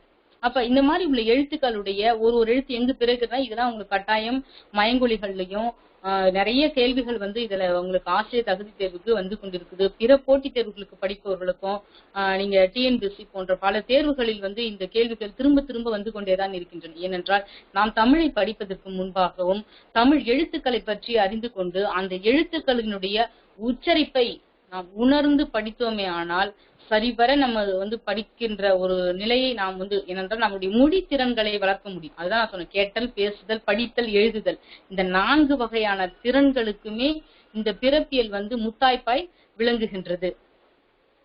அதற்கடுத்து பாமா இருக்கு, பா மா, இதழோடு இதழ் பொருந்த. பா மா சொல்லும் போது 2 இதழும் இணைந்து பிறக்கணும். பா மா உச்சரிச்சு பாருங்க. மேல் இதழும் மேல் உதடும் கீழ் உதடும் இயைந்து பொருந்தி பிறப்பதுதான் ப ம. அதுக்கடுத்து பா பாத்தீங்கன்னா பல்லும் இதழும், அதற்கு பாத்தீங்கன்னா மேல் பல்லும் கீழ் இதழும் ஏய பிறப்பதுதான் பா. பல்லும் இதழும் ஏய பிறப்பதுதான் ப. ப என்பது பல்லும் மேல் பல்லும் கீழ் உதடும் இயைந்து பிறக்கும். அப்ப நம்ம வா என்ற உச்சரிப்பை எப்படி அப்படியே வா அப்படியே சொல்றோமா, மேல் உதடுமா மாற்றி உச்சரிக்கிறோமா என்பதை நீங்கள் உணர்ந்து மேல் பல்லும் கீழ் உதடும் பொருந்துமாறு உச்சரித்து இதுவரை நீங்கள் தவறாக உச்சரித்துக் கொண்டிருந்தாலும் சரிவர உச்சரித்துக் கொள்ள பழகி கொள்ளுங்கள். தேர்வுக்கு தயாராகுவதோடு இந்த தகவலையும் அவ்வப்பொழுது நம்மளுடைய வாழ்க்கைக்கும் பயனுள்ள தகவலாகும். இனி நீங்கள் ஆசிரியராக சென்றால் நீங்கள் பேசுவதற்கு இத்தகைய எழுத்துக்களின் உச்சரிப்பு உங்களுக்கு எந்நேரமும் எந்நாளும் உறுதுணையாக இருக்கும். அதுக்கு ஏ என்று சொல்லும்போது இடத்தில் எழுந்த ஒளி, காற்று இந்த கழுத்து பகுதியில் இருந்த ஒளி அன்னத்தில் அடைப்படும் பொழுது பிறக்கின்றது. ஏ என்பது கழுத்திலிருந்து வர எழுத்துல பாத்தீங்கன்னா அன்னத்தோட நம்ம மேல் அன்னம் கீழ் அன்னம் என்று இருக்கிறது. அந்த அன்னத்தினுடைய இந்த எழுத்து ஒளி அன்னத்தில் அடைபடுகின்ற பொழுது இந்த மெல்லின எழுத்து ஆறும் இந்த எழுத்துக்கள் இந்த ஏ என்ற எழுத்துக்கள் பிறக்கின்றது. அதற்கடுத்து பாத்தீங்கன்னா இந்த தவறாக இந்த மோன் எடுத்து டைப்பிங்ல ஏறாரு. மெல்லின எழுத்துக்கள் யாரும் மூக்குல இசைக்கும் அப்படின்றதான் சொல்லிட்டு நம்ம ஏற்கனவே பார்த்தோம். எங்கன நம்மன என்ற எழுத்துக்கள் இசைப்பதாக. இவ்வாறு நீங்க இலக்கணத்தில் உள்ள ஒவ்வொரு எழுத்துக்களுடைய உச்சரிப்பை எவ்வாறு நீங்கள் திரும்ப திரும்ப நீங்கள் தெரிந்து கொள்ள வேண்டும். அதற்கடுத்து பாத்தீங்கன்னா நீங்க இந்த இக்கு இங்கு ஆகிய 2 மெய்யெழுத்துக்களும் நாவினுடைய காங்க பார்த்த பாருங்க. அதேதான் அதை நம்ம இந்த மெய்யெழுத்துக்களுடைய அமைப்பு வரிசையில வச்சு பார்த்தோம்னா ஆகிய 2 மெய்யெழுத்துக்களும் நாவின் திரும்பவும் நீங்க நினைவுபடுத்திக் கொள்ளுங்கள். நாவினுடைய முதல் பகுதி அன்னத்தினுடைய அடிப்பகுதியை பொருந்துவதால் இந்த காங்க பிறக்கின்றன. இக்கு இங்கு இச்சி இங்கு என்ற 2 மெய்யெழுத்துக்களும் நாவினுடைய இடைப்பகுதி நடு அன்னத்தின் இடைப்பகுதியை பொருந்துவதால் இச்சி இங்கு பிறக்கின்றன. இட்டு இன்னு ஆகிய 2 மெய்களும் நாவின் நுனி அன்னத்தின் நுனியை பொருந்துவதால் பிறக்கின்றன. இட்டு இந்து ஆகிய 2 மெய்களும் மேல்வாய்ப்பல்லின் அடியை நாக்கின் நுனி பொருந்துவதால் பிறக்கின்றன. இவை உங்களுக்கு நல்லா தெரியும், ஏற்கனவே நான் சொல்லியிருக்கிறேன். அப்ப இந்த மாதிரி உள்ள மெய்யெழுத்துக்கள் எல்லாம் எவ்வாறெல்லாம் திரும்ப திரும்ப நமக்கு பிறப்பதற்கு எவ்வாறெல்லாம் நாம் உச்சரிக்கின்றோம் என்பதை இதையெல்லாம் தேர்வு நோக்கில் தேர்வில் இவற்றை நீங்கள் அப்படியே வந்து மனப்பாடம் செய்து கொண்டால் தேர்வுக்கு கட்டாயம் நீங்கள் எழுத முடியும்.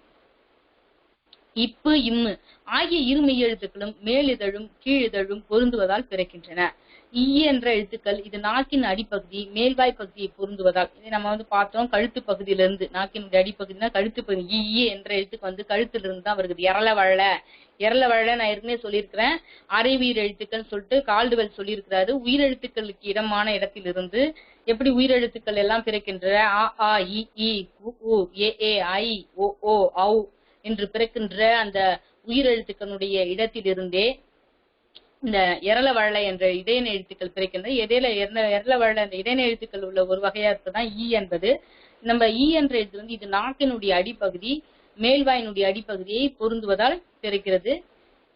இரு இழு என்பதுதான் இந்த ஈ இரு இழு. இது வந்து நம்ம வந்து ஏற்கனவே நான் முதல்ல தொடக்கத்திலே நான் உங்களுக்கு சொல்லியிருந்தேன். 3 எழுத்துக்கள் வந்து ஒற்றெழுத்தாக இருப்பதற்கான வாய்ப்புகள் இருக்கிறது நாம் எழுதுகின்ற பொழுதுன்னு சொல்லிட்டு. இரு இழு ஆகிய இரு மெய்களும் மேல்வாயினுடைய நாக்கினுடைய நுனியை வருடுவதால் இரு இழு மேல்வாயினுடைய நாக்கினுடைய நுனியை வருடுவதால் பிறக்கின்றன. இரு இழு வந்து எங்க நாக்கின் நுனியை வருடுவதால் பிறக்கும் எழுத்துக்கள் அப்படின்னு ஒரு கேள்வி கேட்டுட்டு இரு இழுன்னு கேட்பாங்க, இல்லு கேட்பாங்க. இல்லு உங்களுக்கு 4 தெரிவுகள் கொடுத்தால் நீங்கள் சரியான தெரிவு வந்து இரு இழு ரெண்டுமே கொடுப்பாங்க. எழுத்துக்கள் 2 எழுத்துக்களாக கூட உங்களுக்கு மாற்றி எப்படி தெரிவுகள் கொடுத்தாலும் நீங்கள் தெளிவாக இந்த பிறப்பினுடைய உச்சத்தில் பிறப்பினுடைய எழுத்துக்களுடைய பிறப்பினுடைய தன்மையை நீங்கள் உள்ளுணர்வாக உணர்ந்து படித்து புரிந்து அறிந்து தெளிந்து படித்தால் கட்டாயம் இந்த தேர்வை நீங்கள் நன்றாக எழுதி தேர்ச்சி பெறலாம். இல்லு என்பதுதான் சொல்லுவோம். இது வந்து மேல்வாய் பல்லின் அடியை நாக்கின் ஓரங்களை தடித்து நெருங்குவதால் பிறக்கிறது. சரிங்களா? இல்லு என்பது வந்து இது மேல்வாய் பல்லின் அடியை நாக்கின் ஓரங்கள் தடித்து நெருங்குவதால் பிறக்கிறது. இல்லு இது வந்து அதற்கடுத்து பார்த்தோம்னால் இல் என்பது நாக்கை நான் உங்களுக்கு வந்து மடக்கி கூற வேண்டும். பள்ளிக்கூடம் எடுத்துக்காட்டு. அதற்கடுத்து இதுல வந்து பாத்தீங்கன்னா மேல்வாயை நாக்கின் ஓரங்கள் தடித்து தடவுவதால் பிறக்கிறது. ஓகேங்களா? அப்ப நாக்கை மடக்கி மேல்வாயினுடைய நாக்கின் ஓரங்கள் தடித்து இள்ளு என்பதை நீங்க வந்து நாக்கை மடக்கி உச்சரிக்கின்ற பொழுது மேல்வாயினுடைய ஓரங்கள் தடித்து தடவுவதால் பிறப்பது வந்து இள்ளு. இது மேல்வாய் பல்லை நன்னூலார் வந்து இதை இப்படிதான் வரிசைப்படுத்தியிருக்கிறார். இவ் என்பதை இது மேல்வாய் பல்லை கீழ் உதடு பொருந்துவதால் பிறக்கின்றது. மேல்வாய் பல்லை வந்து கீழ் உதடு பொருந்துவதால் இவை வந்து பிறக்கின்றன. அதற்கடுத்து பார்த்தோமேயானால் இவ்வு இது மேல்வாய் பல்லை கீழ் உதடு பொருந்துவதால் பிறக்கிறது. அப்ப இவ்வு எப்படி பிறக்கிறது, இள்ளு எப்படி இருக்குது, எப்படி இருக்குது அப்படின்னு சொல்லிட்டு நம்ம ஒவ்வொரு எழுத்தும் எப்படி உச்சரிக்கப்படுகிறது என்பதை நம்மால் உணர முடிகிறது. இரு இன்னு ஆகிய இரு மெய்களும் வந்து மேல்வாயை நாக்கின் நுனி வந்து மிகவும் பொருந்துவதால் பிறக்கின்றது. அப்ப இப்பு இம்மு இவ்வாறு பிறக்கின்றது. இரு இல்லு இவ்வு இரு இன்னு எல்லாமே எவ்வாறு எல்லாம் பிறக்கின்றது என்பதை நம்மால் பார்க்க முடிகிறது. இவற்றில் இப்பொழுது நாம் கூறிய ஒவ்வொரு தகவல்களிலுமே உயிரெழுத்துக்களாகட்டும் மெய்யெழுத்துக்களாகட்டும் உயிர்மெய் எழுத்துக்கள் உயிரெழுத்துக்களுக்கும் மெய்யெழுத்துக்களுக்கும் இடம் எவையெல்லாம் அவற்றினுடைய இடப்பிறப்பும் முயற்சி பிறப்புமாக இருக்கின்றதோ அவை அத்துணையுமே நமக்கு வந்து பார்த்தோமேயானால் நமக்கு பிற எழுத்துக்களுடைய உச்சரிப்புக்கு வந்து நமக்கு வந்து என்ன ஆகுதுன்னா உறுதுணையாக இருக்கிறது. இதுல வந்து நமக்கு மயங்கொலிகள் நமக்கு நிறைய பார்த்தோம்னா ல ல ழ அந்த உயிர், அதுக்கடுத்து ந ந ர ர இவற்றையெல்லாம் தான் உங்களுக்கு திரும்ப திரும்ப வருகின்றது. ந ந இந்த எழுத்துக்கள் தான் இருக்கின்றன. குறிப்பெடுத்து வச்சுக்கலாம். ந தன்னகரம் தாவுக்கு அப்புறம் வரனா, அதுக்கடுத்து ரன்னகரம் தன்னகரம் இந்த 3 எழுத்துக்களும் இந்த நாவா அந்த நாவா அந்த நாவா. அப்போ பொருள் புரிந்து படிக்க வேண்டும். ஒவ்வொரு எழுத்துக்களுக்கும் உயிரோட்டம் கொடுத்து படிக்க வேண்டும். ஒவ்வொரு சொற்களையும் பொருள் புரிந்து படிக்க வேண்டும். ஓரெழுத்து சொற்கள் நிறைய இருக்கின்றன, அதை நாம் பார்க்க முடிகிறது. அதுக்கு அடுத்ததாக ல ல ழ இந்த எழுத்துக்கள் உங்களுக்கு அதிகமான ஒற்றுப்பிழைகள் மயங்கொலிகள் வந்து இருக்கின்றன. அப்ப உச்சரிக்கின்ற பொழுது உச்சரிப்பில் நமக்கு எவையெல்லாம் இந்த மாதிரியான ஒற்றுப்பிழைகள். ஏனென்றால் எனக்கு எல்லாருமே சொல்வாங்க எனக்கு வந்து ஒற்றுப்பிழைகள் தான் அதிகமாக இருக்கிறது, அதுக்கு என்ன மேடம் பண்ணலாம் அப்படின்னு நிறைய பேர் கேட்டிருக்காங்க. அப்போ ஒற்றுப்பிழைகளை எவ்வாறு நாம் களைவது? அதுக்கடுத்து ராழா இருக்குது, ந தன்னகரம், ந ந ந தன்னகரம். அப்ப நம்ம உச்சரிக்கின்ற பொழுதே ந என்பதை முதல் எழுத்து தாவுக்கு அப்புறம் இருக்கிற நாம வந்து நுனி நாக்குல உச்சரிக்கணும். த ந ர ந. அப்ப நம்ம எதெல்லாம் ஒற்றி உச்சரிக்கிறோம், எது வந்து எப்படி எந்தெந்த எழுத்துக்கள் எப்படி உச்சரிக்கின்றது இப்ப நீங்க வந்து நல்லா உணர்ந்திருப்பீங்க. அதுக்கடுத்து பார்த்தோம் ஏனால் ல எழுத்து, ல என்பதை ல என்பது நாக்கை மடக்காமலும், ல என்பதை நாக்கை மடக்கியும், ழ என்பதை எப்படி வருடியும் நாம் சொல்கின்றோம் என்பதை நம்மால் பார்க்க முடிகிறது. அப்ப இதற்கான வந்து எழுத்துக்களை நீங்கள் நிறைய பயிற்சி எடுத்துக்கொண்டால் மட்டுமே இந்த மயங்கொலியிலிருந்து நீங்கள் வந்து சரியான எழுத்துக்களை நீங்கள் உங்களுக்கு எழுதுவதற்கான பயிற்சியை எடுத்துக்கொள்ள முடியும். அப்ப இந்த மாதிரி ஒற்றுப்பிழைகள் ஏன் வருகிறது, இதுக்கு நிறைய நாம பார்க்கணும்னா வல்லின மிகும் நிற மிகா இடங்களுக்கு ஒவ்வொரு எழுத்துக்களுக்குமான விதிகளை அவ்வப்போது இலக்கண நூலாளர் வந்து அழகாக வரையறுத்திருக்கிறார்கள். இதுல பார்த்தோம் ஆனால் இன்னுமே நமக்கு வந்து மேலை நாட்டுல இருந்து வந்த திராவிட மொழியினுடைய ஒப்பிலக்கணம் இதெல்லாம் நிறைய இருக்குது. அதெல்லாம் பாத்தீங்கன்னா தமிழ் மொழியினுடைய வரலாறு எல்லாம் இருக்கிறது. அதுல எல்லாமே வந்து பாத்தீங்கன்னா டாக்டர் சக்திவேலன் சொல்லிட்டு இருக்காரு. அதுல நீங்க எல்லாம் வந்து பாத்தீங்கன்னா அதுல நிறைய கருத்துக்கள் வந்து என்ன செஞ்சிருக்காங்க, அவங்க வந்து எந்தெந்த எழுத்தை எங்க உச்சரிக்கிறாங்களோ நிறைய என்ன சொல்லுவாங்க மடை மாற்றம் சொல்லுவாங்க, அந்த மாதிரி எழுத்துக்களுடைய மாற்றங்களை அவ்வப்போது உச்சரிச்சு பொலிட்டிக்ஸ் அவங்களுடைய இதுல வந்து பாத்தீங்கன்னா ஒளியியல் உருபணியல் சொல்லிட்டு உருபுனா ஒவ்வொரு சொல்லுன்னு அர்த்தம், ஒளினா ஒரு உச்சரிப்பு, அந்த உச்சரித்து அந்த உருபுகள் எங்கெல்லாம் பெருக்கின்றதோ அப்படி மாற்றலாம் என்பது மேலை நாட்டார வந்து நிறைய தகவல்களை வந்து நம்மளுடைய தொல்காப்பியரும் நன்னூலார் சொன்னதுல இருந்து தான் எடுத்து சில மாற்றங்களை ஏற்படுத்தி அவங்களுடைய நாட்டுக்கு ஏற்றவாறும் மாநிலத்திற்கு ஏற்றவாறும் மாற்றி அதற்கான தகவல்களையும் கொடுத்திருக்கிறார்கள். இந்த மாதிரி மாற்றங்கள் இது இந்த எழுத்துல இருந்து ஒரு எழுத்து உச்சரிச்சு பார்த்து அந்த உச்சரிப்பு வந்து இப்படியும் வரலாம் அப்படின்ற மாதிரி தகவல்களை மொழி நூலார் வந்து மொழியில கொடுத்திருக்கிறாங்க. என்னதான் மொழி வரலாறை பற்றி தகவல்கள் நமக்கு இருந்தாலுமே நமக்கு தமிழர்கள் ஆகிய நமக்கு என்ன சொன்ன பிற நாடுகள் சிங்கப்பூர் மலேசியா போன்ற இலங்கை போன்ற பல நாடுகளில் நம்மளுடைய தமிழ் மொழியினுடைய உச்சரிப்பை சரியாக அவங்களுடைய தாய்மொழியாகவும் வைத்துக்கொண்டு அரசியல் மொழியாகவும் வைத்துக்கொண்டு உச்சரிப்பை சரியாக உச்சரிக்கின்ற தன்மையை நம்மால் பார்க்க முடிகின்றது. ஏன் நாம் ஆசிரியர் தகுதி தேர்வுக்கு முழுமையான ஆசிரியர்களாக உலகத்தரம் வாய்ந்த ஆசிரியர்களாக உங்களை உருவாக்கி கொள்ள இப்பொழுது இந்த மாதிரி இலக்கணத்தில் உள்ள பிறப்பியல் பற்றி நீங்கள் முழுமையாக அறிந்து கொள்வது ஒவ்வொருத்தருடைய தலையாய கடமையாகும். ஏதோ வந்து நம்ம படிச்சோம் படிக்கல தெரிந்து கொள்ளவில்லை என்றெல்லாம் இல்லாமல் இதை வந்து ஒரு ஆணித்தரமாக அழுத்தம் திருத்தமாக உங்களுடைய ஒவ்வொருத்தருடைய உள்ளத்திலும் நீங்கள் வந்து படிக்க வேண்டும்.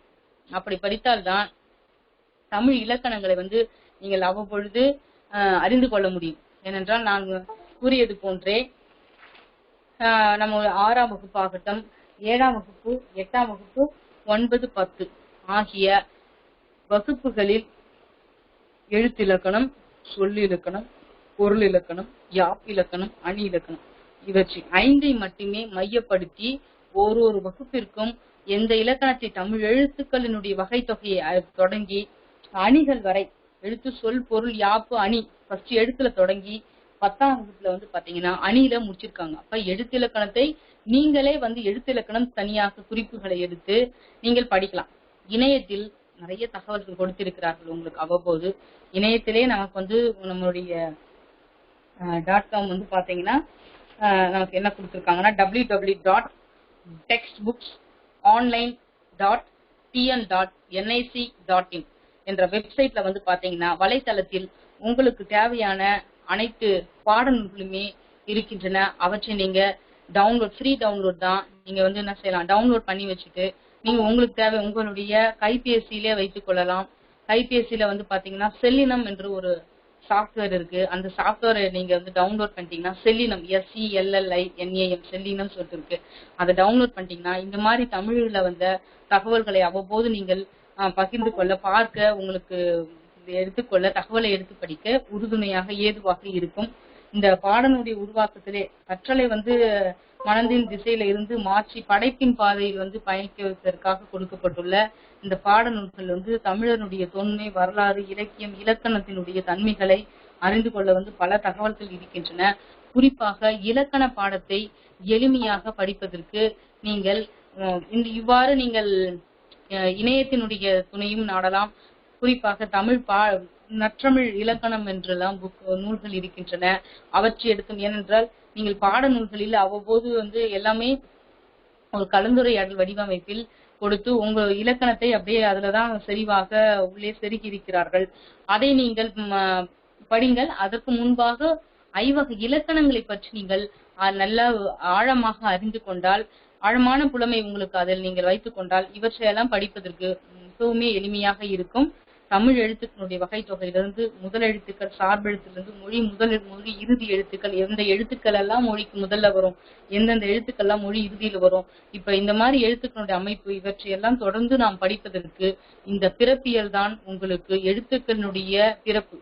எப்படி நம்முடைய பிறப்பை பற்றி நாம் அறிந்து கொள்கிறோமோ அதே போன்று ஒவ்வொரு எழுத்தும் எங்கு பிறக்கின்றன, எப்படி பிறக்கின்றன, நாம் எப்படி உச்சரிக்க வேண்டும். மாணவர்கள் உங்கள் வீட்டிலோ உங்களுடைய பிள்ளைகளோ உங்களுடைய மாணவர்களோ யார் சக தோழர்களோ யார் வேணாலும் இந்த உச்சரிப்பை சரியாக உச்சரிக்கவில்லை என்றால் நீங்கள் உச்சரித்து பார்த்து அவர்களுக்கு நீங்கள் வந்து ஒரு வழிகாட்டியாகவும் நெறிகாட்டியாகவும் இருக்க வேண்டும் என்பதில் இந்த நேரத்தில் தெரிவித்துக் கொள்கிறேன். தமிழ்நாடு ஆசிரியர் கல்வியியல் பல்கலைக்கழகத்தில் இந்த துறையின் கீழ் இருக்கின்ற தமிழ்நாடு ஆட்சி மன்ற குழு உறுப்பினர் நடத்தும் இந்த தேர்வுத்துறை கட்டுப்பாட்டு நிகழ்ச்சியினுடைய இந்த நிகழ்ச்சி நமது ஆசிரியர் தகுதி தேர்வு இலக்கண பாடப்பகுதி நம்ம பார்த்தோம், செய்யுள் பார்த்தோம், உரைநடை பார்த்தோம், இலக்கணம். இந்த ஆசிரியர் தகுதி தேர்வில் தமிழ் செய்யுள் பாடம், தமிழ் உரைநடை பாடம், தமிழ் இலக்கண பாடம் எவ்வாறு படிக்க வேண்டும், அவற்றில் எந்தெந்த நிலைகள் எல்லாம் பாடநூலில் இருக்கின்றது என்பதை இந்த வகுப்புகளில் இதுவரை எடுத்த வகுப்புகளில் உங்களுக்கு தெளிவாக நான் ஒவ்வொரு வகுப்பிலுமே கூறியிருக்கின்றேன். ஏனென்றால் ஒட்டுமொத்தமாக எடுத்துதான் ஒவ்வொரு பாடங்களை 6ஆம் வகுப்பு முதல் 8ஆம் வகுப்பு வரை எவற்றையெல்லாம் படிக்க வேண்டும், 10ஆம் வகுப்பு வரை எவ்வாறெல்லாம் படிக்க வேண்டும், அவர் போட்டித் தேர்வுகளுக்கு படிக்கின்ற போது எப்படி நீங்கள் சுருங்க சொல்லல் விளங்க வைத்தல் நவீன்றோர்க்கின்மை நன்மொழி புணர்த்தல் சொல்வாங்க. அப்ப சுருக்கமாக சொல்லல், விளக்கமாக சொல்லல் என்பதற்கிணங்க சுருக்கமான தகவல்களை உங்களுடன் நான் பகிர்ந்து கொண்டிருக்கின்றேன். இந்த இலக்கண பாடப்பகுதி பிறப்பியல் செய்தி வந்து உங்களுக்கு பயனுடையதாக இருக்கும் என்று நான் நினைக்கிறேன். இதுல வந்து பாத்தீங்கன்னா இந்த நம்மளுடைய தமிழ்நாடு ஆசிரியர் கல்வியியல் பல்கலைக்கழகத்தில் குடிமையியல் பணிகள் மற்றும் தமிழ்நாடு அரசு பணியாளர் தேர்வாணைய பயிற்சி மையம் இணைந்து நடத்துகின்ற இந்த நிகழ்ச்சி உங்களுக்கு நாளுக்கு நாள் தொடர்ந்து பயனுள்ளதாக தான் இருக்கும். ஏனென்றால் போட்டித் தேர்வுகள், ஏனென்றால் பொறாமை இருக்கக்கூடாது, போட்டி இருக்க வேண்டும். போட்டி போட்டுக்கொண்டு உங்களை உலகத்தரம் வாய்ந்த ஆசிரியர்களாக உங்களுக்கு ஒளிமயமான எதிர்காலம் காத்து கொண்டிருக்கின்றது. உங்களை நீங்கள் தயார்படுத்திக் கொள்வது உங்கள் கையில் தான் இருக்கிறது. இந்த மாதிரி தகவல்களை, செய்திகளை நீங்கள் அவ்வப்போது கேட்டு நீங்கள் பயன்பெற வேண்டும் என்பதை இந்த நேரத்தில் தெரிவித்துக் கொள்கிறேன். இந்த மாநில அளவிலான இணையவழி கருத்தரங்கு ஆசிரியர் தகுதி தேர்விற்கு உங்களை நீங்கள் எவ்வாறெல்லாம் தயார்படுத்திக் கொள்ளலாம், எந்த நிலைகளிலெல்லாம் இந்த இலக்கணம் உங்களுக்கு பயனுடையதாக இருக்கும் என்பதை நாம் பார்க்க முடிகிறது. அடுத்ததாக உங்களுக்கான ஒரு கேள்விகளையும் அதற்குரிய தெரிவுகளையும் ஒன்று கொடுத்திருக்கிறேன். இதழ்களை குவிப்பதனால் பிறக்கும் சொற்கள் உங்களுக்கு தெரியும். நம்ம பார்த்தோம் இரண்டும் அங்காந்தியரும் பார்த்தோம், ஐ வழி அப்படின்னு சொல்லிட்டு அந்த வழி அது பார்த்தோம். இதழை குவித்து பிறப்பது எதுன்னு அப்படின்னு பாத்தீங்கன்னா இந்த மாதிரி எழுத்துக்கள் கேள்விகள் உங்களுக்கு வருவதற்கான வாய்ப்புகள் இருக்கிறது. இது ஒரு மாதிரி தான். நான் எடுத்த அந்த செய்திகளை ஆழமாக நீங்கள் படித்தால் நீங்கள் சரியான தெரிவை நீங்கள் தேர்ந்தெடுக்கலாம்.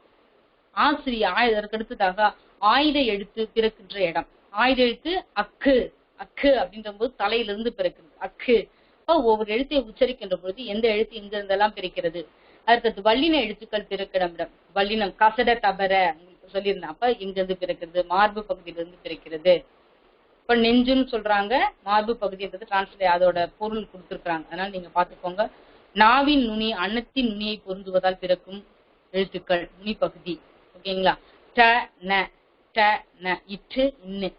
அதுக்கு கீழ் இதழும் மேல்வாய் பல்லும் இணைவதால் பிறக்கும் கீழ் இதழும் மேல்வாயினுடைய பல்லும் ம வந்து 2 இதழ் பிறக்கிறதுனால இருக்கும் கீழ். அப்ப நமக்கு வந்து சரியான உச்சரிப்பு வா வா வா வா நம்ம அப்படியே சொல்லக்கூடாது. அப்ப மேல் பல்ல வந்து கீழோட பொருந்திதான் வ என்ற எழுத்துக்களை அப்ப நீங்க உச்சரிச்சு சரியா பாருங்க. இதுதான் இந்த உச்சரிப்பை சரியாக எடுத்துக்கொண்டால் தான் நாம் செய்தியை சரியாக வாசிக்க முடியும். நமக்கு வந்து மாணவர்களுக்கான பயிற்சியை அவ்வப்போது சரியாக கொடுக்க முடியும். தமிழில் பிழை இல்லாமல் பேசுவதற்கும் பிழை இல்லாமல் எழுதுவதற்கும் பிழை இல்லாமல் சிந்திப்பதற்குமே இந்த சிறப்பியல் வந்து உங்களுக்கு முழுக்க முழுக்க உறுதுணையாக இருக்கும் என்றால், ஆகையே நீங்கள் தேர்வு நோக்கோடு படிப்பதோடு மட்டுமல்லாமல் உங்களை பற்றி இந்த மாதிரி எழுத்துக்களுடைய உச்சரிப்பை தெளிவாக உச்சரிக்க வேண்டும், தமிழ் உணர்வோடு இருக்க வேண்டும், தமிழை நேசிக்க வேண்டும், தமிழ் உணர்வோடு தமிழர்கள் என்ற உணர்வோடு இருக்க வேண்டும் என்பதற்காக இந்த இலக்கண செய்திகளை எல்லாம் அவ்வப்போது அறிந்து கொண்டால் மிகவும் பயனுடையதாக இருக்கும். இதுவரை உங்களுக்கு இந்த பிறப்பியல் தகவல்களும் இலக்கணத்தை எவ்வாறு நீங்கள் படிக்க வேண்டும் என்று சில குறிப்புகளையும் உங்களுக்கு கொடுத்திருக்கின்றேன். அவ்வப்போது நீங்கள் அதே மாதிரி இல்ல இதை விட நீங்கள் சுருங்க சொல் விளங்க வைத்தல் விளங்கிக் கொள்ளல் என்ற நிலைகளில் நீங்கள் உங்களுடைய பயிற்சியையும் படிக்கின்ற தன்மையும் நீங்கள் மேற்கொண்டால் இலக்கணம் மட்டுமல்லாமல் எல்லா பாடங்களிலுமே நீங்கள் எளிமையாக எடுப்பதற்கான வழிகாட்டுதல் உங்களுக்கு இருக்கும். இலக்கணத்தை இவ்வாறு நீங்கள் எளிமையாக இலக்கணத்தை கற்கண்டுன்னு கொடுத்திருக்காங்க. இலக்கணத்தை தேன்னு சொல்றாங்க. ஏனென்றால் தமிழ் மொழி நம்முடைய தாய்மொழியை தாய்மொழியில் நான் பேசாவிட்டால் யார் பேசுவார் சொல்றாங்க. தாய்மொழியை நாம் ரசிக்காவிட்டால் நாம் பேச. நீங்க எந்த சப்ஜெக்ட் வேணாலும் இருங்க, இங்கிலீஷ்ல இருங்க, மேக்ஸ் சயின்ஸ் எந்த சப்ஜெக்ட் வேணாலும் ஸ்பெஷலைஸ் நீங்க இருந்தாலும் இப்ப தமிழ் வந்து உங்களுக்கு கட்டாயம் படிக்க வேண்டும் என்ற ஒரு நிலையில இருக்கிறது உங்களுக்கு தேர்வுக்கு. அதோடு மட்டுமல்லாமல் நம்ம தாய்மொழி என்ற அந்த உணர்வோட நீங்க படிச்சீங்கன்னா தெரிந்து கொள்ள வேண்டும், அறிந்து கொள்ள வேண்டும், இவற்றெல்லாம் அவ்வளவு கருத்துக்கள் உங்களுக்கு நிறைய செய்திகள் தகவல்கள் கொடுத்திருக்கிறாங்க பாடநூல்கள்ல. எந்த அளவு இருக்கணுமோ எல்லா சொல்லுமே பொருள் குறித்தனன்னு சொல்றாரு தொல்காப்பியர். அதற்கு ஏற்றவாறு நமக்கு பயனுள்ள தகவல்கள் நிறைய இருக்கின்றது. இந்த செய்திகள் எல்லாமே உங்களுக்கு இதுவரை எடுத்த வகுப்பு பயனுள்ளதாக இருக்கும் என்று கூறி இந்த வாய்ப்பை நல்கிய தமிழ்நாடு ஆசிரியர் கல்வியியல் பல்கலைக்கழகத்தின் மாண்பமை துணைவேந்தர் ஐயா அவர்களுக்கும் உயர் திரு பதிவாளர் ஐயா அவர்களுக்கும் அடுத்ததாக தேர்வுத்துறை கட்டுப்பாட்டு அதிகாரி அவர்களுக்கும் அதோடு இந்த நல்லதொரு வாய்ப்பை நல்கி எனக்கு வாய்ப்பு கொடுத்த தமிழ்நாடு ஆசிரியர் கல்வியியல் பல்கலைக்கழகத்தின் ஆட்சி மன்ற குழு உறுப்பினர், பேராசிரியர், துறைத்தலைவர், கல்வி தொழில்நுட்பவியல் துறை தலைவர், அதோடு மட்டுமல்லாம் தமிழ்நாடு ஆசிரியர் கல்வியியல் பல்கலைக்கழகத்தின் குடிமையியல் பணிகள் மற்றும் தமிழ்நாடு அரசு பணியாளர் தேர்வு பயிற்சி மையத்தினுடைய நிகழ்ச்சி ஒருங்கிணைப்பாளர் முனைவர் ராமகிருஷ்ண ஐயா அவர்களுக்கும் இந்த நேரத்தில் நன்றியை சொல்ல கடமைப்பட்டுள்ளேன். அதோடு நிகழ்ச்சி தொகுத்து வழங்கி கொண்டிருக்கும் ஆசிரியர் அவருடைய மாணவர்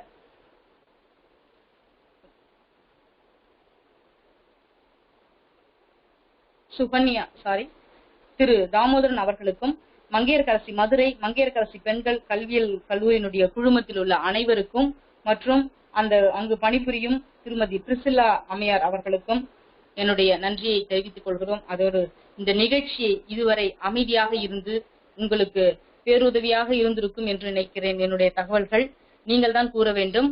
அந்த அளவில் இந்த இலக்கண செய்திகளை கேட்ட எம் அன்பு பங்கேற்பாளர்கள் அனைவருக்கும் நன்றி சொல்ல கடமைப்பட்டுள்ளேன். நன்றி கூறி விடைபெறுகிறேன். நன்றி, வணக்கம். Thank you, ma'am. Thank you. Participants, if you have any doubts, please put it on the chat box. If you have any doubts, please.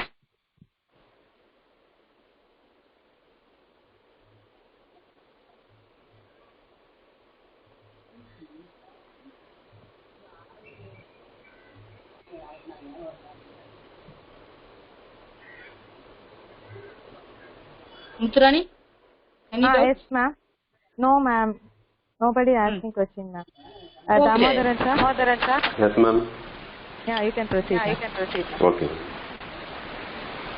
மொழிகளுக்கெல்லாம் மூத்த மொழியாம் நமது தமிழ் மொழி என்பதை உணர்த்தும் விதமாக நமது தாய்மொழி எழுத்துக்கள் 244 என்பதை எந்த இடத்தில் எந்த எழுத்துக்கள் பிறக்கின்றன, அதை எவ்வாறு உச்சரிக்க வேண்டும் என்பதை மிக அழகாகவும் அருமையாகவும் தெளிவாகவும் நமக்கெல்லாம் எடுத்துரைத்து மிக சிறப்பு வாய்ந்த ஒரு வகுப்பாக அமைத்து கொடுத்த நமது ஜாமம் அவர்களுக்கு எனது நன்றியை தெரிவித்துக் கொண்டு தற்போது நிகழ்ச்சியின் இறுதியாக நன்றியுரை வழங்குவதற்காக மங்கையர்கரசி காலேஜ் பெண்கள் கல்வியியல் கல்லூரியின் உதவி பேராசிரியர் ரேவதி அவர்களை நன்றி உரை வழங்குமாறு பணிவன்புடன் அழைக்கிறேன்.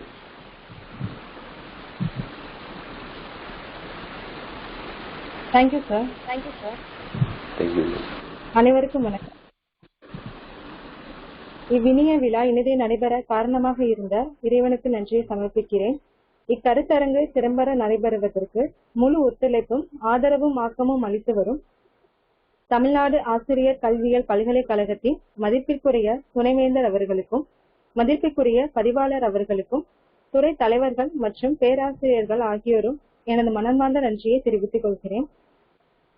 இந்நிகழ்வின் கருத்தாளராக கலந்து கொண்டு தமிழை எவ்வாறு இலக்கண பிழை இல்லாமல் எழுதுவது மற்றும் இலக்கண பற்றி வகைகள் சிறப்பாக எடுத்துரைத்த முனைவர் கு. விஜயா உதவி பேராசிரியர் கலைத்திட்ட வரைவு மதிப்பீட்டு தமிழ்நாடு ஆசிரியர் கல்வியியல் பல்கலைக்கழகம் அவர்களுக்கு எனது மனமார்ந்த நன்றியினை தெரிவித்துக் கொள்கிறேன். என்றும் பொறுப்புணர்வோடு நின்று திறம்பட பணியாற்றி வருகின்ற இந்நிகழ்வின் ஒருங்கிணைப்பாளர் முனைவர் ராமகிருஷ்ணன், ஆட்சிக்குழு உறுப்பினர், பேராசிரியர் மற்றும் துறை தலைவர், கல்வி தொல்லியல் நுட்பவியல் துறை, தமிழ்நாடு ஆசிரியர் கல்வியியல் பல்கலைக்கழகம் அவர்களுக்கும் என் நன்றியினை காணிக்கையாக்கிக் கொள்கிறேன். இணையவழி கருத்தரங்கினை இதய துடிப்பாய் எடுத்துக்கொண்டு சிறந்து செயலோக்கம் அளித்து தொழில்நுட்ப உதவி புரிந்த அனைவருக்கும் நன்றி. இனிய வரவேற்புரை வழங்கிய முதல்வர் டாக்டர் எம். ஆரோக்கிய பிரிசலா, மங்கையர்கரசி மகளிர் கல்வியியல் கல்லூரி அவர்களுக்கு எனது நன்றியினை தெரிவித்துக் கொள்கிறேன். இக்கருத்தரங்கினை தொகுத்து வழங்கிய தொகுப்பாளர் தாமோதரன், ஆராய்ச்சி மாணவர் தாமோதரன் அவர்களுக்கும் எனது நன்றியினை தெரிவித்துக் கொள்கிறேன். இக்கருத்தரங்கில் பங்கேற்று முழு ஒத்துழைப்பு அளித்து வருகின்ற பேராசிரியர்களுக்கும் மாணவ மாணவிகளுக்கும் எனது மனமார்ந்த நன்றியினை தெரிவித்துக் கொள்கிறேன். இறுதியாக இந்நிகழ்ச்சியில் கலந்து கொண்டு அனைவருக்கும் எனது நன்றியினை தெரிவித்துக் கொள்கிறேன். நன்றி. Utrani ma'am. Yes ma'am. Thank you ma'am. Thank you ma'am. Thank you so much. Thank you ma'am. Ravadi madam, thank you. Sir, I wind up the session. Okay ma'am, thank you. Yeah, thank you ma'am. Thank you sir. Thank you ma'am.